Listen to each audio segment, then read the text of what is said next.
Welcome back to Power and Politics. We're coming to you live from Gatineau over in Quebec, where we are counting down to the final federal leaders debate of this election campaign. The countdown is there on the corner of your screen, less than an hour to go. And hello as well to our viewers joining us on our live stream. A little later on in the hour, we're going to be taking some of your questions about the debate. The Power panel will try and answer as many as they can. So post those questions in the comment section on Twitter, YouTube, and Facebook. Meanwhile, I'm here with Hannah Thibodeau, the CBC's Hannah Thibodeau. You have been outside in the crowd for the duration of this evening, seeing all the various leaders arrive.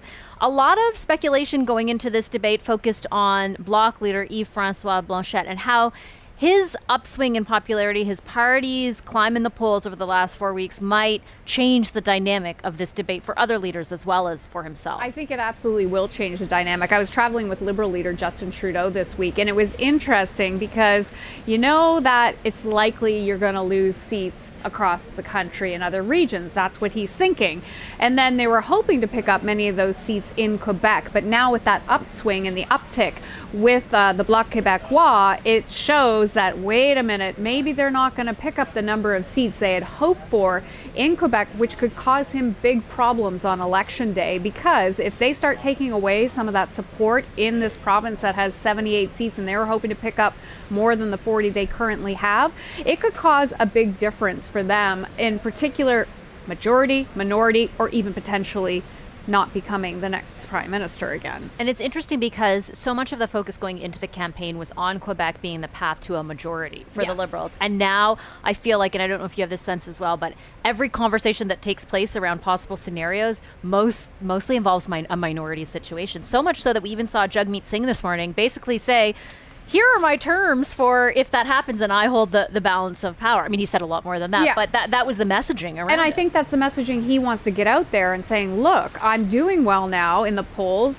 I want to pick up more steam so that they can actually become the balance of power because, look, if the Bloc surges too, there could be, if a minority situation, that the Bloc could become the balance of power. So he's saying, here are my terms. He's already said he's not going to work with a minority conservative government. So he's essentially saying, here's my top 5 things, Liberal government, that I want from you if you want to make this work and be a partnership, if that is to happen. We saw Mr. Blanchet in the English debate a few days ago on Monday evening, sort of making probably his first impression on the rest of Canada. Quebec voters are going to be a bit more familiar with him. How do you expect, I mean, I don't know if you saw this, but he looked a lot tenser to me walking in today. And of course, he has a controversy he's dealing with around some candidates and their anti-Islamic social media posts right now, and he was getting lots of questions. But he looked a lot more stressed out or tense today than he did on Monday when he arrived. Well, a little bit more to lose this time. Absolutely. On Monday, he had nothing to lose. He could be in this game and just kind of keep putting the jabs out there. Today, though, we know that there's going to be a larger French population watching him. And he has a lot on the line. In particular, when you start to surge in the polls, people are going to keep their eyeballs on you a lot more. And you could tell, I felt, when he walked in today as opposed to the other day, that he did seem a bit more tense, but like you say, there was the controversy. All those questions were coming in the crowd from the reporters about that, and they wanted to get some answers on it. And I was trying to get any English question in there. It just wasn't happening. But there was one quick one to him in English as well on the same controversy.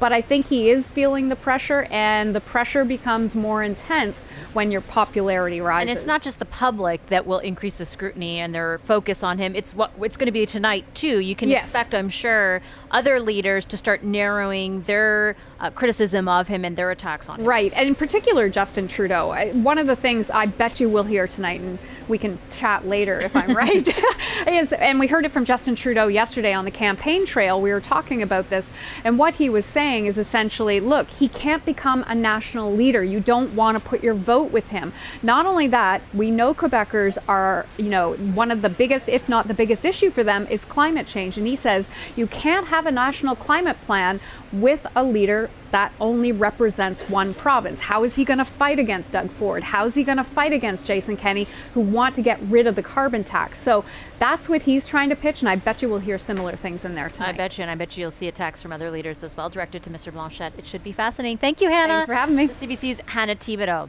54 minutes to go, so where do the parties stand as we count down to this French language debate, the final debate of election 2019, and what will it take to stand out, especially in Quebec? Stay tuned for that discussion with the CBC's Eric Grenier and Shachi Kurl from the Angus Reid Institute. First, though, a debate primer. Tonight's debate will be slightly different than what we saw on Monday evening. Here's a rundown of exactly what you can expect.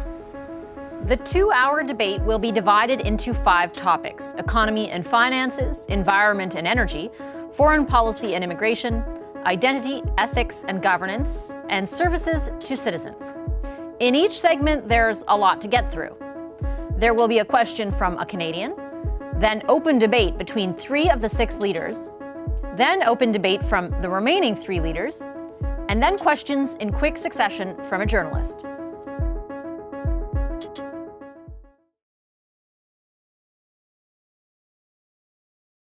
The national debate, live and in color. Encounter 79. Live from Ottawa. Debates have long been a moment in the campaign for leaders to lay out their promises and directly challenge their opponents, in person, on a national stage. Now, though, we hear from leaders on the campaign trail kind of every day, often live on TV and social media. As one political scientist put it, quote, "In this new media landscape, it seems probable that debates will exert even less direct impact than they did in the 1980s and 1990s.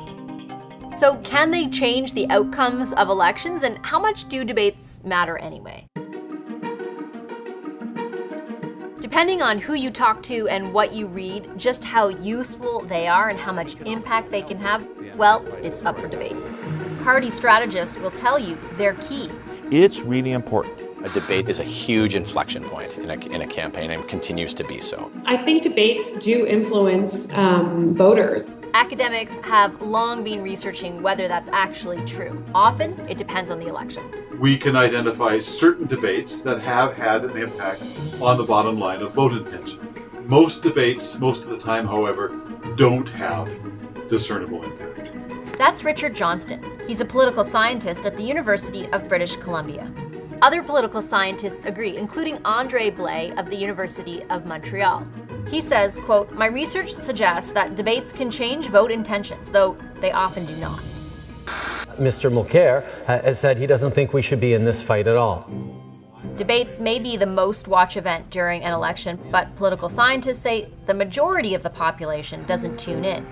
And those who do are already pretty engaged in politics. A large part of that audience is just looking for confirmation. Now, sometimes they could be looking for a kind of reassurance. In fact, academics also point out many people get their information about the debate from how it's condensed in news coverage and on social media. So, in fact, if you look at debates that do seem to change things, a lot of the change unfolds as people learn about the debate in the news stream. Also some reaction from people in Quebec to the French language debate last night. Don, aside from the press reaction in Montreal, what was the reaction in terms of the leaders themselves? Well, of course, the leaders all think they won. More often than not, it's a short-term change that is reversed. So it's like a pulse that then goes away.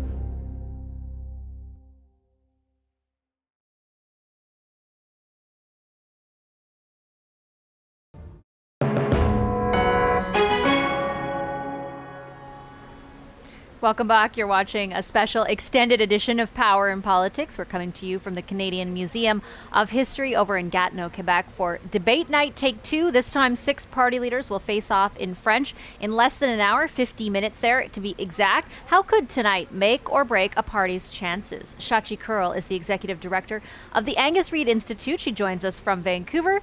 And over in Ottawa, in our Ottawa studios, Eric Grenier is CBC's polls analyst. Hi to both of you. Great to see you again. Hello. Hey, Eric. Hi. Shachi, let me start with you. I want to set this sort of stage for our viewers to begin with. What are you seeing in Quebec right now? Well, fresh from the oven, or more like our computer terminal, we are seeing brand new numbers from the Angus Reid Institute showing, look, the Bloc is really coming along. We're seeing gains for the Bloc in Quebec. This has been a race up to this point that the Liberals have really been able to hold the high ground on in La Belle Province, so it represented a fighting chance for the incumbent party in terms of its re-election prospects. But, you know, Monsieur Blanchet had a good outing in the initial French debate. People seem to think he was doing okay in the English debate. He didn't have a lot of pressure on him. And as a result, we are starting to see the Bloc really surge in Quebec, according to new numbers that we've just put out this afternoon. The other piece of the dynamic, slightly away from the French debate, but the boom-bust echo of the English debate continues to be an NDP bump on the strength of Jagmeet Singh's performance in that debate. And where we're really seeing the NDP come up and really into play is in British Columbia, a place where traditionally the party's done well. Earlier in the campaign, it was sort of competing and scrapping with the Greens for third place, but is now starting to put some daylight both nationally and in British Columbia between itself and the Greens, and starting to even come up into real contention and play with the Liberals. So overall, the national picture and that regional picture in Quebec, you know, the Liberal vote continues to dilute, continues to spread out, but we do continue to see a lot of shakiness with that center-left vote and a lot of lack of certainty, even today, not even 2 weeks out from voting day, with advanced voting starting tomorrow. 10 days out. Yeah, I want to pick up on that point around uncertainty and specific to Quebec. Let me get you to zero in on that, Eric. The idea of the Bloc and the upswing that they're seeing right now, and that they have sort of incrementally seen over the first few weeks of this campaign, and then more so just in the past week. If that affects a party or more than one party, how does it affect them in Quebec, Eric? Well, I think we've seen that pretty much everybody but the New Democrats seems to be impacted by the rising Bloc numbers in the province. The Liberal numbers are looking weaker, particularly among Francophones. We saw a Léger poll showing the Liberals trailing by double digits among Francophones. That is a big problem for Justin Trudeau. We've seen that the Conservative numbers have just been heading down in Quebec ever since the TVA debate, the first French language one, in which Andrew Scheer was widely seen, and the polls have shown that he was the loser of that debate. And so there's been a lot of space opened up for Yves-François Blanchet and the Bloc Québécois in the province. The polling suggesting that he did very well in the TVA debate. So I think that the issue for him now is that he is at the focus of everybody in the province. Everybody needs to take down the Bloc a couple pegs, because they are really worried about their own potential for picking up seats. Both the Liberals and the Conservatives had been eyeing Quebec as a place where they can make some gains. I think right now both of them are starting to look at the numbers and starting to worry about the seats that they already held, and if they're going to be able to hold them if the Bloc continues to creep up in the polls. Should they be worried, Shachi? Well, I think, you know, should they be worried? 10 days out, I think anything is possible, as cliched as that sounds. But look, none of this is good news. If you are the Liberal Party and you were looking at one province as a place where you had some high ground to hold on to, and you're seeing that slip away, we saw Mr. Trudeau in the English debate. He was largely silent. He was largely on the sidelines. He cannot afford a repeat of that performance tonight if they hope to be able to reshift and retake momentum from the Bloc, which, as Eric has pointed out, has been just incrementally surging and gaining since the beginning of the campaign. For the Conservative Party, of course, there's always pressure on them to be able to pick up. You always want to pick up, not just hold on to what you've got. That's the point of trying to win an election. But I think the stakes are a little bit higher for the Liberals in this case. The Conservatives always are able to hold on to the rock-solid voting base that they have, particularly in Ontario, where they're starting to look a little bit better. But of course, that's not going to be enough. It's not going to be a path to victory. So Quebec continues to be a place where both parties need to make gains, and that means both parties need to take down the Bloc tonight. Let me circle back to what you were talking about with Jagmeet Singh and Eric, the numbers, those new numbers from Angus Reid that Shachi is pointing to. The headline asks the question of whether the NDP momentum will solidify or not. What factors will you be looking at to determine whether that will be the case, Eric? Well, to see if we do have the NDP going up in the polls and holding those numbers. We did see in the Angus Reid poll, in the Leger poll, an uptick for the NDP in two areas, which is more respectable for the party, into the mid to high teens, rather in the mid to low teens. But it's whether they'll be able to sustain it. And if we do get into a scenario where next week we're talking about the potential for the Conservatives to win, if the New Democratic voting base stays with the Liberals or not, because the polling does suggest that New Democrats and Greens are more concerned about a return of the Conservatives to power than a re-election for Justin Trudeau. So for Jagmeet Singh, not as much, I would say, at stake in this debate. I think he has improved his party's prospects in the province a little bit based on the last couple of weeks. So for tonight, it's just about whether he can then make sure that he doesn't lose those incremental gains, because if some of the other parties are dropping, it might increase the chances for the New Democrats to hold on to some of those seats where the incumbents are well placed. But if he has a bad performance tonight, then I think they have to start worrying again about those 1 or 2 or 3 holdouts in the province that maybe today might get reelected, but might not tomorrow if things are looking not as good. Shachi, when you look to that question of whether or not the momentum can be solidified, what are you looking for? I'm looking at a lot of issues, Vashi. First of all, we're seeing that momentum come up on the backs of young voters, those magical unicorns of 18 to 34-year-old voters who in 2015 surged and rallied around Justin Trudeau. Now they're really liking what they saw in Jagmeet Singh, rallying around him. We're seeing his favorability numbers really pick up with both men and women aged 18 to 34. But we all know that this is the one cohort, the one demographic that does not have a traditional and historical pattern of voting in elections. Yes, they showed up in 2015. Will they show up in 2019? Then there's the strategic voting and the second choice factor. So when we look at vote certainty, again, we're seeing that rock solid base of conservative voters who say, absolutely, I'm not going to change my mind. You're increasingly seeing more liberal voters saying, I'm not going to change my mind.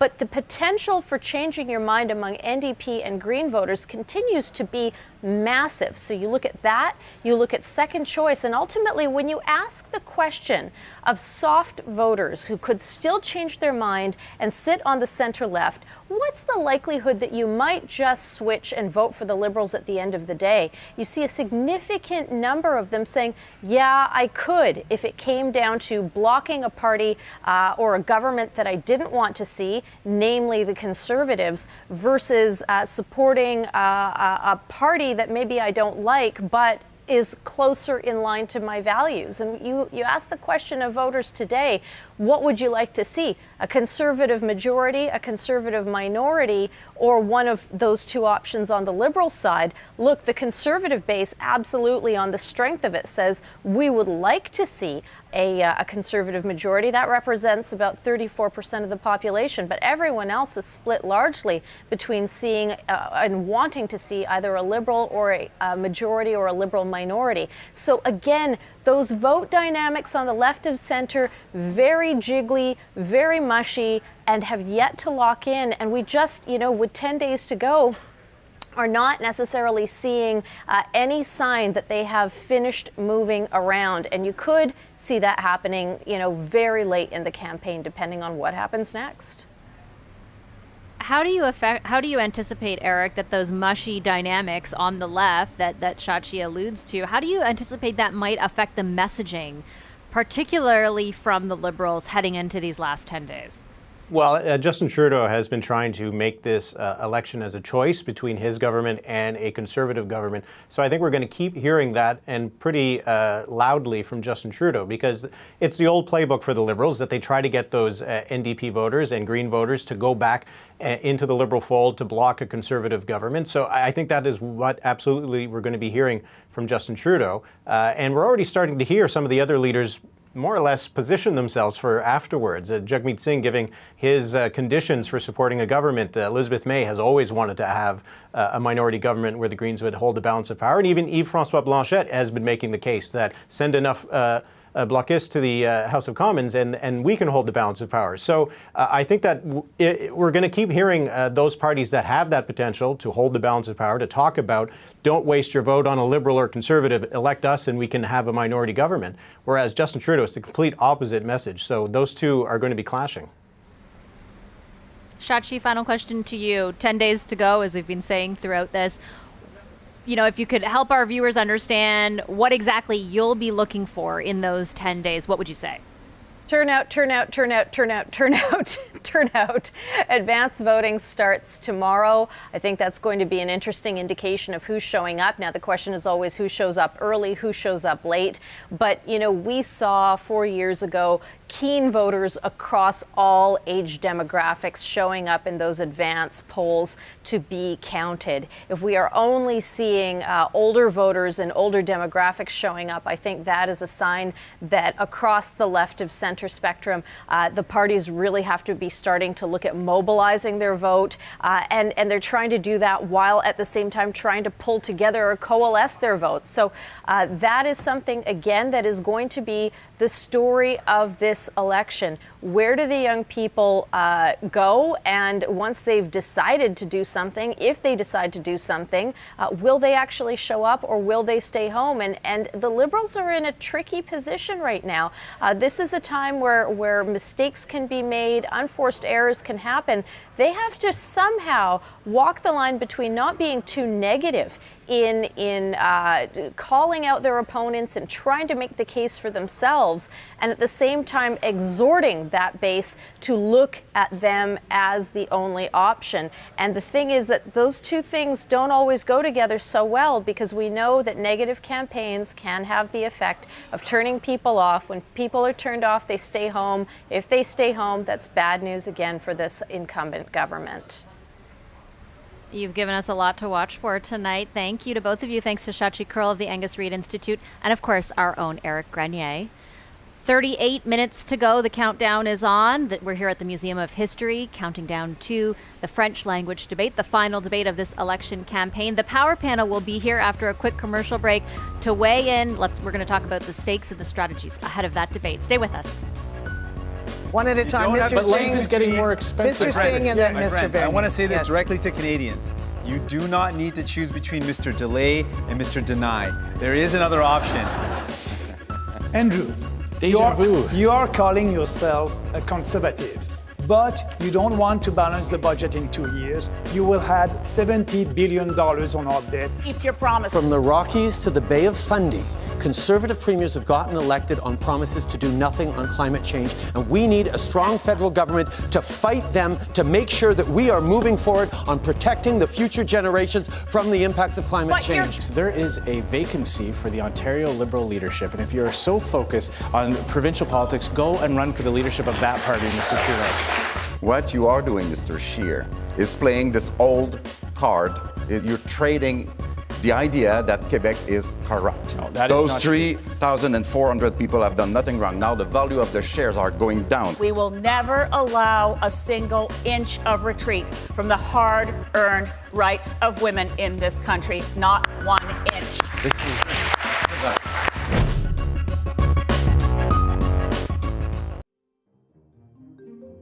We can identify certain debates that have had an impact on the bottom line of vote intention.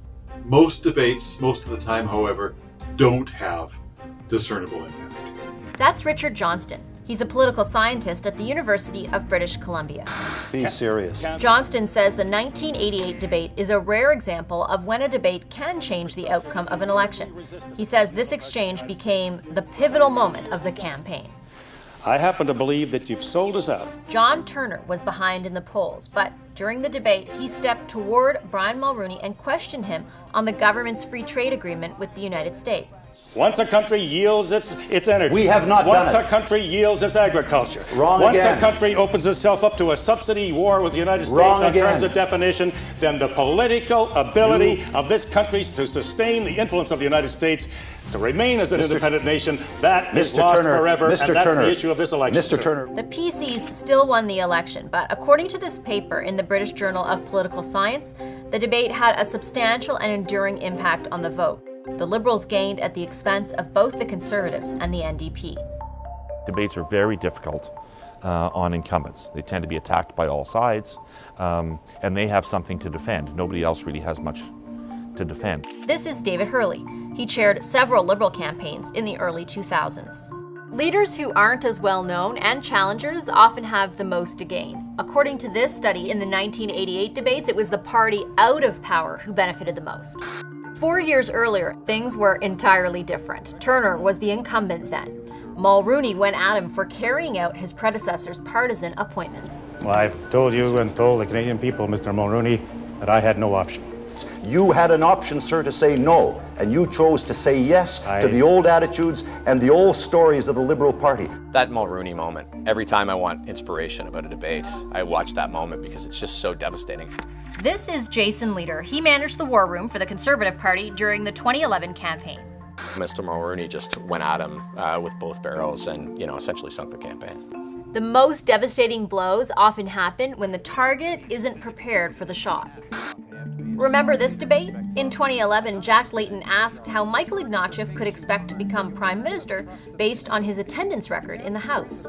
Most Canadians, if they don't show up for work, they don't get a promotion. We were prepared for that night. We knew that Mr. Ignatieff wasn't fast on his feet. It was devastating because you could see Mr. Ignatieff was like, holy crap, I didn't see that coming.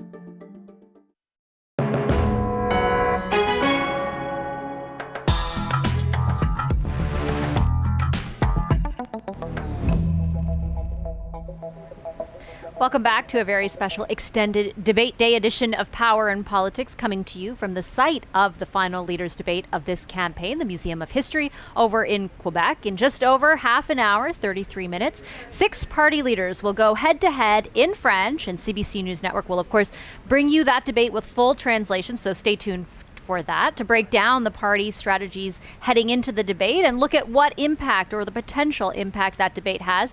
We've convened our power panel. Hill and Knowlton Strategies' Melissa Lantzman joins us from Toronto, and here with me in our so-called studio, I guess, former Quebec Liberal Cabinet Minister Yolande James, political commentator and former NDP MP Françoise Boivin is right next to her, and Le Devoir's Marie Vastel. Hi, everybody. We're here for the duration for the next 33 minutes.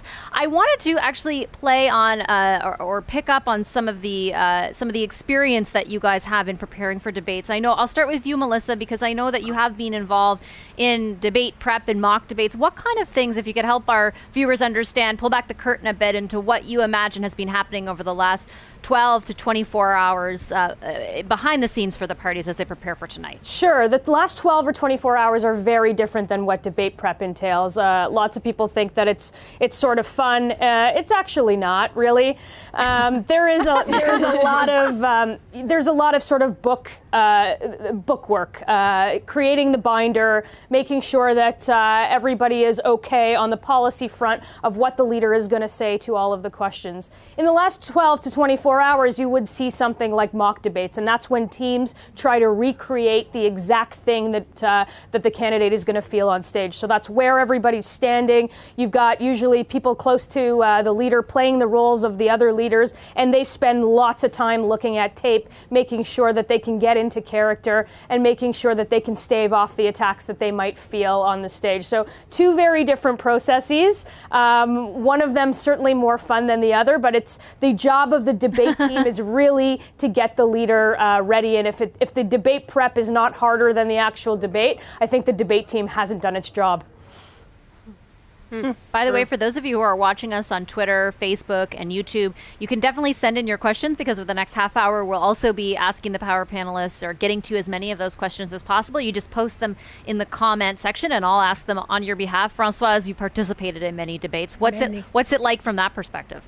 Well, I wouldn't like to be one of those leaders that Melissa described because for me, what was important, and I appreciate it from my team, was that they let me be a bit. It's very important to not stress out your candidate. Yeah. And I felt a difference in my preparation between 2011 and 2015. 2011, I was not the MP, so I was fighting somebody to oust somebody from their seat. In 2015, everybody came after me.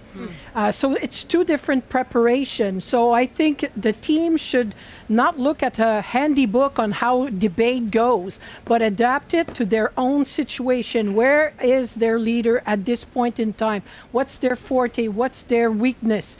Try to not work so much the weakness that the candidate becomes so not at ease. You can freeze a candidate sometimes that is so afraid of doing a mistake.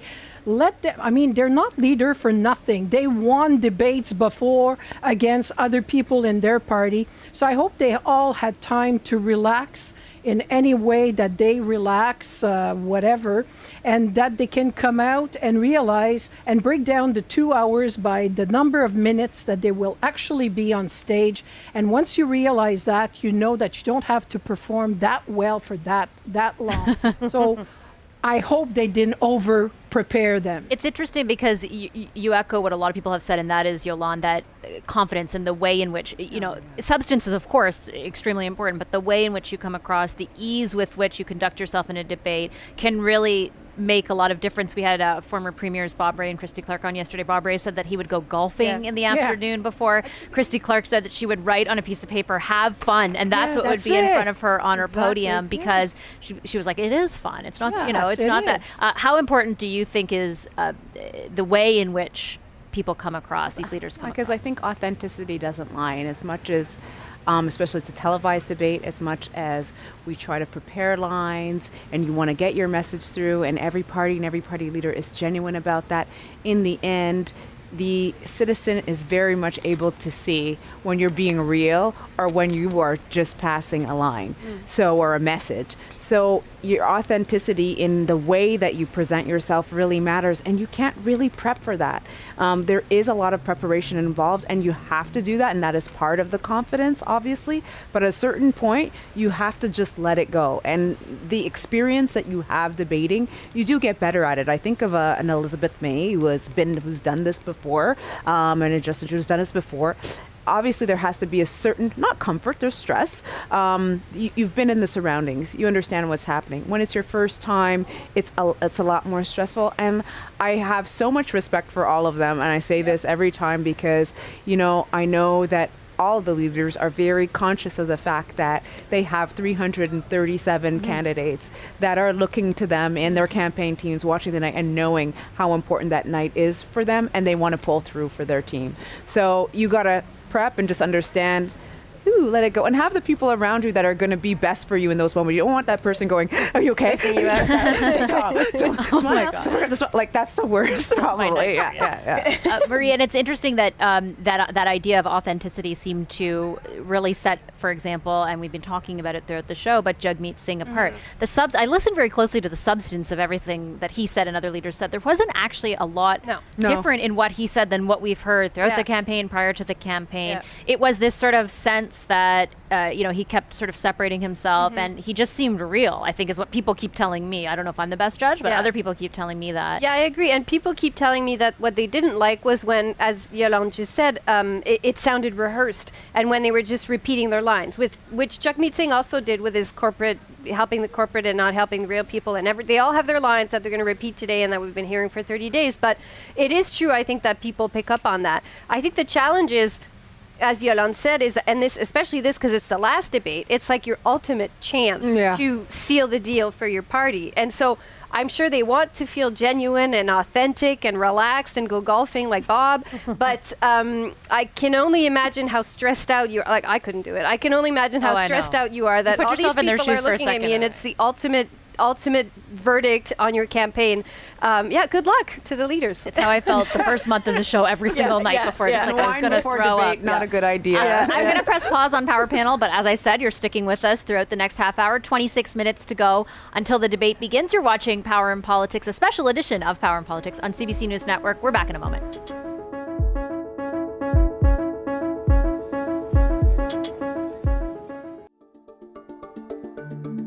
You know, most Canadians, if they don't show up for work, they don't get a promotion. You could see Mr. Ignatieff was like, holy crap, I didn't see that coming.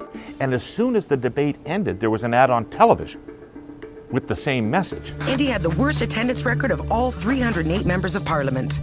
Not so great leadership. So that was obviously completely coordinated and planned. A spike in support for the NDP happened around the time of the debates, though there were other factors at play too. Those moments are what every strategist is hoping for. And that's why they say debate prep is absolutely critical. Debate prep is like going and sitting in the dentist chair for a few hours, and I gotta tell you, nobody likes to do it. Strategy is key. A few people are usually solely assigned to debate prep, and they will study the leaders, their strengths, their weaknesses, what topics might get under their skin. And then they'll prep a debate book filled with facts, rebuttals, and zingers. And then you have the mock debates. To give you an idea, this leaked video from Hillary Clinton's 2016 debate prep shows her campaign manager playing the role of Donald Trump. Clinton was practicing how to avoid a hug. So you've got to make sure that you've got role players who are believable, and they've got to do a lot of preparation as well. That's the other thing, is if they're unprepared, debate prep stinks. Many view the 1960 Nixon-Kennedy presidential debates as a lesson in why appearance can also be key. Nixon had been ill, and he stood out next to Kennedy, who appeared healthy. Research indicated that people who listened to the debate on the radio thought that Nixon won, and people who watched the debate on television thought that Kennedy won. Some teams even hire body language experts to help leaders who might have physical habits or verbal tics that could cause problems. Mostly you want them to be comfortable. What an incredibly stressful, high-stakes moment that hour and a half is for those leaders. Leader says he ran dial groups that showed people were turned off when exchanges became really negative and leaders spoke over each other. Whenever people start shouting at each other or shouting over each other, dial goes down. Like, people hate it. So you've got to prepare your people in a way that says, do not be shouting over each other. Even if there's no consensus on the effect debates have, experts do agree that they're good for the political process. Debates level the playing field in a way and allow parties who are maybe second, third, fourth, fifth tier to have an opportunity to engage with the leaders at the same level.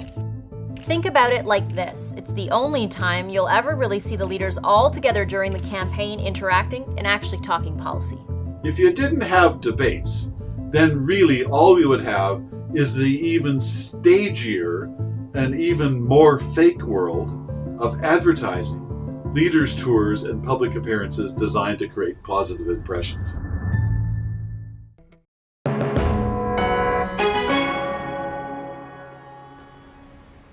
Welcome back. You're watching a special extended edition of Power in Politics. I'm Vashi Capellos. We're coming to you from the Museum of History over in Gatineau, Quebec. There is a shot inside, some images from inside the room in which the French language leaders debate, the last debate of this federal election campaign, will take place in just about 22 minutes. We're coming to you, of course, on CBC News Network, as well as on CBC Gem, YouTube, Twitter, and Facebook. I'm standing by with the Power Panel, and we are going to take your questions, send them in wherever you're watching. Just post your question on the comment section, and our Power Panel will aim to answer it over the next 22 minutes. I'm here with Melissa Lantzman, Marie Vestel, Yolande James, and Françoise Boivin. Melissa, why don't I start with you? Picking up with that scene inside gave me some deja vu from a few days ago on Monday, and the format of that debate ended up being quite a topic of conversation in the hours and the days that followed the debate. We have a question on Instagram we got from Tina Burgess. Is there any way they could stop talking over one another? The format in this debate is a little bit different. There will be a question from a Canadian. It is divided into 5 segments, which is kind of similar to before, but there is more time essentially for 3 of the candidates to debate each other, then another 3, so more kind of open debate. Do you anticipate that it'll run into the same issues that many people perceive watching the one on Monday night? I think the one on Monday night had a lot to do with the moderators, and not any moderator particularly, because I think they did the best they could with what circumstances they had. But when you change moderators in the middle of the debate, you change the pacing of the debate, you change sort of how leaders interact with each other, and it's incredibly difficult to prepare for when you can't find that one person to play the moderator in any way that would look like that night. So hopefully this format is better, because what was really sad is the Canadians really lost out on that night when we spent most of the next 24 hours talking about the format and how badly it was and how poorly the commission set that debate up, rather than any sort of policy or any issues that Canadians would have cared about. That debate gave room for basically like a digital like graphic type win, where I'm saying it sort of gave way to the one-liners with no real follow-up question, and hopefully people can spar a bit more today and really kind of dive deep into what they want Canadians to know about their party. That's a really interesting point, Marie, the idea, and that is true of the coverage after and the analysis after. I mean, you saw very much a focus on the lines that were able to be delivered free from the obstruction or the idea of people talking over each other, right? Like the clearly delivered lines end up being picked up and then put out there for people to grasp. And that is the impression that a lot of people, I imagine, were left with. It's hard to avoid that, though, I think, with 6 people on the stage. Well, and what's interesting is I was chatting with the campaigns this afternoon ahead of the debate, and one of the campaigns, I won't say who, suspected another of the campaigns, won't say who, of deliberately, you should say who, deliberately talking over their leader in order to ruin that clip. And so to go back to your questioner's question, I think that's on purpose, because they're essentially trying, if they feel like there's an attack coming and there's a few jabs coming, they're just going to talk all over him to make sure that that doesn't end up being the social media clip that plays all along. Otherwise, Melissa's right. Essentially, in this day and age, and even on the news, actually, they'll just play the good exchanges between the two leaders, those clips where they both went at each other, or one of them had a really good attack line on another one, and then that's kind of what you take away from the debate, right? Well, it's like a function of logistics. I'll be transparent. I would like to play a clip that people can understand. Yeah, absolutely. If they're all shouting over each other, I mean, it illustrates the point that that's the form the debate took, but at the same time, if we're going to be discussing something specific that was said, I need for the viewers to be able to hear it, right? And clearly strategists of people organizing this have that, are aware. They have that in mind, and they know from the topic and the theme that they might be a target on that issue. But maybe because of the fact for a lot of the leaders, it's their second language, kind of hard if you're not used to debating in a language to come out and come with an attack, as in it's like, okay, what are you going to say exactly? So maybe in the exchanges where there are leaders in their second language, it'll allow for a lot more slower pace in a sense, so they can take their time to kind of say what they have to say. I think that's going to be actually really important for Andrew Scheer. I found Jagmeet Singh did so really well in French. He really impressed a lot of people with his level of French in his debate, Jagmeet Singh. And for Andrew Scheer, if he could just kind of maybe take his time and break it down to short sentences to get his message across, maybe I'll have a better shot at it than he did. It seemed like the debate. format, the format at the TVA debate, though, was generally lauded. Like, people seem to say there was more. It seems like the key is the idea of open debate between the leaders, and that it's somewhat to Melissa's point, that it's somewhat moderated, right? Like that there's 3 and 3, not all 6. Forget there were just 4. Yeah. So that makes a big difference. Yeah. There were 6 people on the stage. Everybody is vying for their little minutes. I said divide 2 hours by 6 leaders. It tells you how much time they have. 20 minutes. They have their team. We just talk about the preparation, saying you have to land this line, this line, this line, and this line. You have the attack. Seconds. You might be attacked on this. You have to answer this. And then somebody just throws you off balance by talking on top of you. They'll always, I'm sad to say to your viewer, that it is really annoying. In my living room, I stop the sound. I just can't stand it. And I look at their behavior, just the nonverbal and so on. But that's what these guys do all the time in the House of Commons. They talk on top of each other, so they won't be less rude when they're in a debate. And don't forget that their team probably said, don't let anyone take advantage on you, because then you look like you're a carpet that everybody can stand on and stomp on. So they have all these things. They look calm. Just look at their face, but they're thinking of all these concept, and they try to land punches. But as you said, the TVA debate was a bit more open in terms of exchanges and debates. And tonight, since there are tonight, since there are trios instead of only one-on-ones, hopefully we'll see a little bit more of that. And there's one moderator as well to Melissa's point. That's a big final question to you, Melissa. Faim Qbal, and I apologize if I'm saying that wrong, from Instagram asks, and this goes to the point that everyone was making, do zingers affect the way the debate goes? And I think talking there also about the idea of landing this so-called elusive knockout punch, does that kind of thing factor into the way in which the trajectory that a debate can take? Yeah, of course. It's part of the strategy. You want to get that clip for social media in a digital-first world that we're living in now. But if you're over-focused on that knockout punch, you're not practicing everything else. I think you generally have a page in your binder which is full of zingers, and if the opportunity arises, or if you can create the opportunity to use it, that's great. You can pump it out to your supporters. You can raise money off of it. You can put lawn signs in people's lawns off of it, and it makes its way into the stories and the headlines the next day, particularly in a French debate where I think much of English Canada won't be watching, and they'll look for the analysis afterwards. So the zingers are important, but they rarely happen. So staking your entire strategy on it, not such a great idea. You brought up a good point of conversation, the idea of English Canada and how they'll be perceiving this. There's 14 minutes or just under 15 minutes left to go until this debate. We have a great question from Facebook. James Casey asks, how much of an impact will this debate have on the election outside of Quebec? It's such a good question that I'm going to make you wait 2 minutes to hear the answer. The Power Panel will answer that right after this quick commercial break. Stay with us.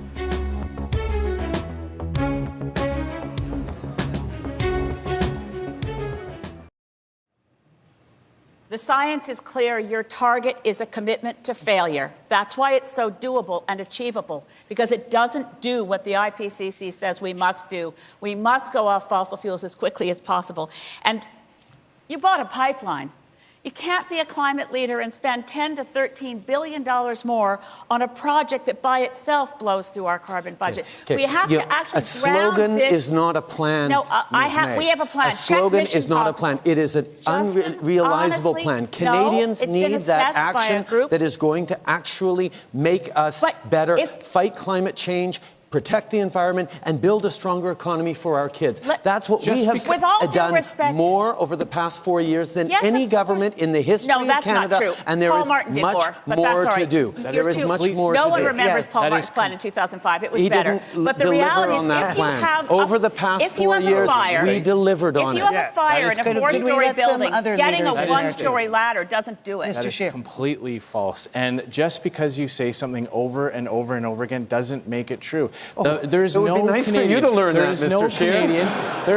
There's no Canadian that believes that they're going to be better off by paying a carbon tax. You have given a massive exemption to the country's largest polluters, and your plan is already the experts, failing. the Parliament. I want to say this directly to Canadians. You do not need to choose between Mr. Delay and Mr. Deny. There is another option. There is another option out there. We are committed to a real plan that's going to take on the biggest polluters. It's going to take on the powerful interests, because that's what we need to do. If we want to build a better future, what is your target? It's going to mean taking on the powerful. That means we're going to have to cut our emissions by more than half. But you need to have a plan that is rooted in a target that saves our kids' futures. People must know that Mr. Scheer and Mr. Trudeau, you're the same on climate change. You want to impose a carbon tax on Canadians, and you want to impose more costly regulation. I think that's the most offensive thing you've said all night, Max, that we're the same on climate change. You want to impose also a big tax on the big emitters. So you're the same on climate change, and you won't be able to achieve your target. I think the goal should be down to almost nothing. Yes. Not 13, not 16, not almost nothing. And what do you think about this idea of an equalization based on gas emissions? Those who are over the average emissions of Canada pay, and those who are under the average emissions get the money. The incentive is for both parts. What we have to do is work together, and with all due respect, that was the question I asked Mr. Trudeau. Are any of you prepared to accept the notion of changing status quo decision-making so we form an internal cabinet? My only requirement the principle of that. My only requirement is that I would not work with conservatives. That is good. Okay, that's all. Does not help.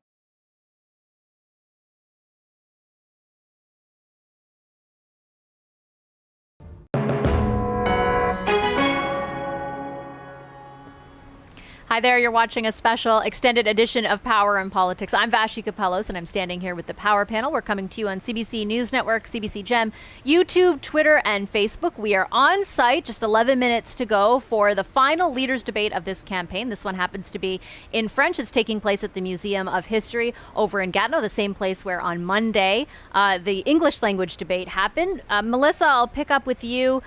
This is the question we asked before the break. It came from James Casey on Facebook. How much of an impact will this debate have on the election outside of Quebec?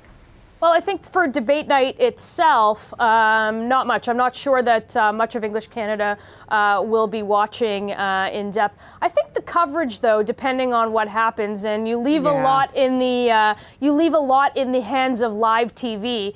The coverage of what happens might play a role. It sort of depends if we're discussing energy or Bill 21, which is sort of the conversations have permeated outside of Quebec, and if any leader sort of is magical in it, that'll end up on a front page somewhere. Or if any leader is absolutely terrible, that might also end up hurting them outside of Quebec. But I think the answer is not really.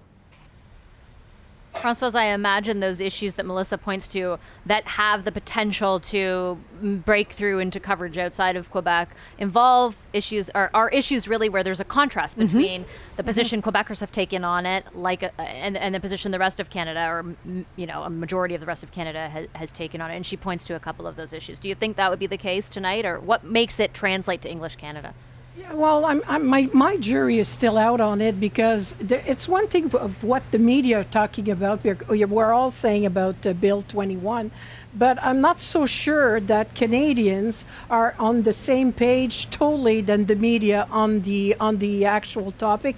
I think Canadians are tired of that topic, because that's something that at least pretty much everybody agrees. It's in Quebec. Quebec's decided on it. It's in front of the courts. We'll let the court do their thing, and we'll see. Although there are some leaders outside, like Mayor Naheed, who are making it, who are saying we should be talking about it. I take your point. We have to, this election, if election 43 is only about Bill 21, believe you me, I'm going into the river right after this panel. There's so many other things. We're talking, there's a little R that nobody is really talking about, recession. Not to depress people more than with Bill 21, but at some point in time, we have to have people at the helm that will do other things to make sure that they manage our money well. It's hundreds of billions of dollars.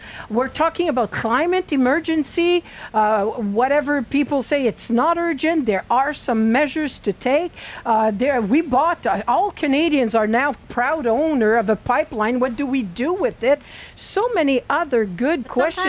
Sometimes campaigns do come down to like the niqab in 2015. Well, it's kind of sad in my book, having been a victim of the niqab. It's kind of sad, because in a lot of aspects, and I think this election, though, will be different. We'll see a very free elector to go pretty much wherever they want to go. Doesn't seem like there is that one issue yet. And I don't think many of them will be in Quebec next week. I think it'll be interesting to see how many leaders go back to Quebec next week. I think they have a lot of things to do in the West, in BC, in Atlantic Canada, in Ontario. But it's interesting, because from the beginning of the campaign, I think a lot of us kind of struggled to kind of say, well, what's a ballot question? What's a ballot question? What's a ballot question? And we certainly knew Bill 21 would be there. We've mentioned the fact that it took, with the Premier of Quebec, a lot more space. But it's so, I share Françoise's kind of shock in the sense that for me, I don't know why we're not remembering that the fate of Bill 21 does not lie in the hands of federal leaders. It lies in the hands of the courts right now. So it's not to minimize how people feel about it and the emotion of it, but in terms of the political result of it, it's actually a judicial one right now. I think that logistically that matters, but politically the question has been put to them because it forces them to articulate a position, and they haven't. Sure, right? They're trying to play both sides. Sure. And well, I mean, people cannot be satisfied with their position and not clarified it enough. That's fine. But once it's been there, I mean, there has to be also other topics that would be a point of it. As for other people outside of Quebec, I guess I'm not the right person to talk about that. But if I were them, or talking to my family outside of them. Quickly, I just want to point out to our viewers, those are the moderators there. They're just, yeah, there's kind of a cycling through right now of various people who are involved in the debate and some, we call them photo ops, as you can see. So the moderators will be there and then the leaders will follow in a few minutes. Sorry to interrupt. Yeah, no, it's okay. So I would kind of feel like my election is being hijacked by Quebec. Exactly. If I'm out west or I'm in Atlantic, I think my issues matter as well, and I would like to be able to hear what's happening. So, in terms of the federation, I find it's been a very Quebec-centric federal election campaign. So thank you to François Legault with respect to that. So I'm thinking people will follow the debate on the debate, because there was always a debate on how people did afterwards, and it does have an effect, because we saw the French language debate when Andrew Scheer was at the front page of a very red both debates so far. On the front page of a newspaper, exactly, sorry, saying that he did poorly, and a lot of people retweeted that. That did also have an impact negatively on the polls for them. So it is important. Marie, final word to you. I think the impact in the rest of Canada is on narrative, is on who did well, who did bad, because that does percolate, even if you didn't follow the debate closely, it does percolate in people's minds. There's still 10 days until the voting day, unless you're voting advanced polling, but for the rest of people. And so it can still, I think, cement the way you wanted to vote or make you change your mind, also because no one wants to vote for a loser. And so if one of them did poorly, and that's what people keep saying, that they're doing poorly in the polls, I think that might make people think twice about their vote. And to go back to the fact that, yes, it was actually a very Quebec-centrist election, and that it might bother people in the rest of Canada, I think what is said tonight in that room, in that museum, will be interesting to see if they get themselves into trouble by trying to court Quebec voters, by trying to court Francophone voters. Do they say something that perhaps bothers voters outside of Quebec on pipelines, on Quebec's autonomy to decide on a number of things like immigration, on Bill 21? I think you're right that Bill 21 shouldn't be a federal issue, but I think on Bill 21, on the niqab in 2015, I think those are things where people look at the leaders and wonder, what is their leadership? What are they willing to do to stand up for their principles, to stand up for their Charter of Rights and Freedoms? And I think that's how they judge the leaders, on how they position themselves on issues like that. And there come those leaders right now. I should mention that if you are outside of Quebec and you want to watch this debate, we're carrying it live in just under 4 minutes on CBC News Network, and we will have a fully translated debate. There are the leaders coming up to the podiums right now, I believe, for a photo op. We've got Liberal leader Justin Trudeau, Elizabeth May, Green Party leader Elizabeth May, as well as NDP leader Jagmeet Singh there. The positioning is also interesting. Of course, it seemed to affect a lot of the dynamics in the debate on Monday night, and who ended up talking over whom and who was facing off against who. And you have to wonder how that might affect the event tonight, the debate tonight. We are, of course, just over 3 minutes away. I have time for a final thought from each of you as we look towards this debate. One thing you're watching for, 3 minutes to go, one thing you'll be watching for tonight. Melissa? Oh, certainly watching for the one leader that can actually, frankly, speak to Quebecers. I think this debate has much importance in Quebec and not so much outside of Quebec, other than coverage. So we'll see who actually speaks to Quebecers about what they want, and it's really nothing more than that. Françoise? Pretty much the same, and I'll see if Andrew Scheer comes up lively a bit tonight, is mostly what I'm going to look at. And if Yves-François Blanchet being a bit more attacked, what type of reaction he's gonna get. I see the crowd was very lively toward Mr. Trudeau and Mr. Scheer, so we'll see how the crowd reacts also, even though we say you're not supposed to applaud. Yeah, that was interesting. I was actually surprised to hear it was fascinating to hear the big applause, for those two big leaders, and not so much for the others, maybe because they didn't fill the room, less organizations. I'm going to be watching to see if Justin Trudeau takes the opportunity to reconnect with Quebecers with a direct message, and essentially if Yves-François Blanchet can take the heat, because he's going to be under some spotlight tonight. Marie? Yeah, I think I'll look to who's more comfortable. Some of them were not comfortable in the TVA debate, partly because of language. Who's more comfortable and is able to, as Melissa said, get their points across, present their platforms, because some people still don't know which party offers what, but also is able to try and stop their opponent's momentums. Okay, thank you very much to the Power Panel. You've been wonderful. Thanks for sticking with us for 3 whole hours. Very much appreciate it. Thanks to Melissa Lantzman, Marie Vastel, Yolande James, and Françoise Boivin. I should note, we're just over a minute away. They will all join me again, or for the most part, Marie has to work and file for her stories, but, well, we're still working, but they will all join me after the debate at 10 o'clock Eastern, where we will offer you analysis about what happened, and we'll also, of course, carry the scrums, so the chance that all the leaders have following the debate to address reporters. They'll each speak for about 10 minutes. After that, we'll take all of those live to you as well. Once again, you have been watching an extended edition of Power and Politics from the Museum of History in Gatineau, Quebec. You're looking right now inside the museum. That is where the French language official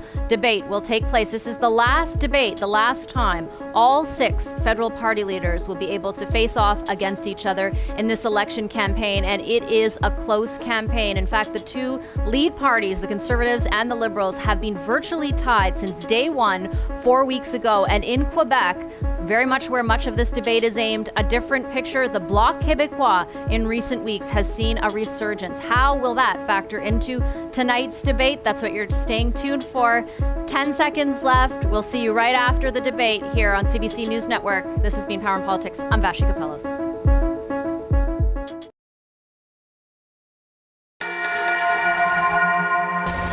Le compte à rebours est officiellement lancé. Allô tout le monde! On a le plan pour poursuivre notre lancée. La victoire! C'est seulement le Parti conservateur qui peut remplacer Justin Trudeau. Hey, wow! We're gonna do this! Qui pouvait se battre pour vous? C'est l'NPD. Si vous m'accordez votre confiance, jamais vous n'aurez à le regretter. Nous sommes prêts! Le vote avec le plus de pouvoir, c'est un vote vert. Les autres partis ont de bonnes raisons d'avoir peur de nous. Les Canadiens vont faire un choix. Quelle direction ils veulent prendre pour le pays?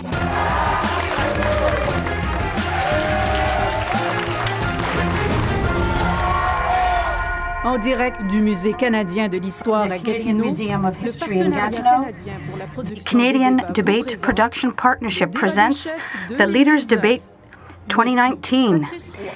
Here's Patrice Roy. Good evening. Welcome to the Federal Leaders Debate. Ladies and gentlemen, leaders, welcome. Good evening. Good evening. There was a draw to determine your podium positions and speaking order. 5 themes will be covered this evening. Each theme will be launched by a question from a Canadian live. After responses from leaders, there will be 2 three-way debates, then rapid-fire questions from a guest journalist. This debate will be followed by Canadians here at the Canadian Museum of History in Gatineau, and we'd like to thank you, ladies and gentlemen, for being here with us tonight. And there'll be gatherings across the country. This is the last debate of this campaign, as you know, and I'm counting on you, leaders, to give us clear answers. And most of all, to not all speak at the same time, and I will see to this. And sometimes you will see on the screen the cumulative speaking times of the speakers. Enjoy the debate, ladies and gentlemen.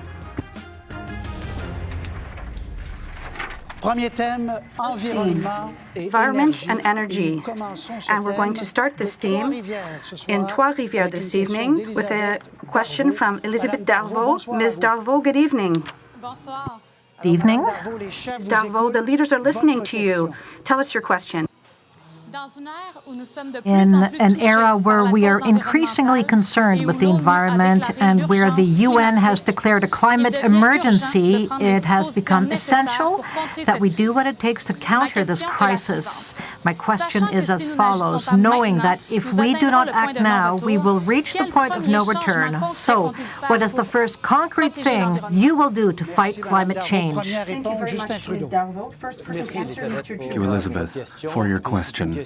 Well, it's a question that we're hearing from across the country. We've heard it as we've crossed the country, and people are telling us that the future of their children, the future of the environment, the fight against climate change is essential. And we have done a lot in the last 4 years, but we have to continue to move forward. And we need to stand up to conservatives like Jason Kenney and Doug Ford and the oil barons who are supporting them to continue to fight against climate change and build a better world. That is why the choice that you're making tonight is so important.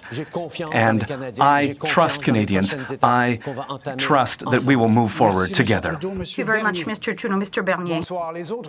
Good evening. The other parties will tell you that they will meet the targets under the Paris Accord, but they will not be able to reach them because they'd have to impose a tax on carbon to the tune of 300 tons. And they can't do that. They say they're going to save the world, save our climate. But as you know, Canada's global carbon emissions only amount to 2% of the total world emissions. So in the People's Party of Canada, we want to take concrete steps so that our water and our air are free of pollution. We need to take honest steps to protect our environment and not be hypocritical like the other leaders here are on the stage regarding climate change. They don't have a solution. Thank you, Elizabeth. That's a huge issue. I know that in Quebec there has been severe flooding. There have been forest fires. It's a real fight we're dealing with now.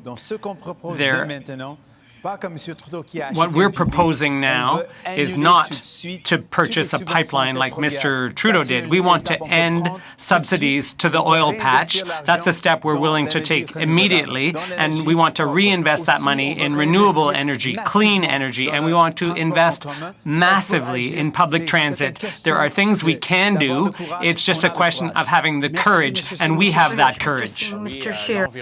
Yes, the environment is one of the pillars of this campaign, and as a father of 5 children, I want to make sure that the next generation will have a cleaner environment than that which we inherited ourselves. Contrary to what Mr. Trudeau claims on this file, his plan is a failure. One of the first decisions he made as Prime Minister was to authorize 8 billion litres of wastewater to be spilled into our rivers. We will end this because we are now in 2019. Thank you very much, Mr. Scheer. Mr. Blanchet. Good evening. Thank you for welcoming us tonight. There are definitely many measures that can be undertaken, and let me mention a few of these. I think that Parliament should, through a law, as Mr. Singh said, we should stop subsidizing big oil. We're talking about $10 billion a year based on an Équiterre study. That might be ringing a bell, Mr. Trudeau. And this would lead Canada to respect its targets, because right now the 2009 targets of Mr. Scheer became the 2015 targets of Mr. Trudeau, and they have not been attained. We can also have incentives to electrify transportation, mass transit. You have Ms. May. Thank you, Elizabeth. You are absolutely right. What you said is true. We are too close to a point of no return. We have to avoid the worst scenario. The Green Party is the only party that has a platform that is in line with the advice of the IPCC scientists. We know that it is essential to create a war cabinet like the one that existed during World War II. We must work together because we have to get off fossil fuels, stop our dependence, and we have to change our economy into a green economy. Ms. May, Ms. Darvaux and Trois-Rivières, I hope this was informative, and those are the responses they give you. Thank you very much for participating tonight. We appreciate that. Thank you very much.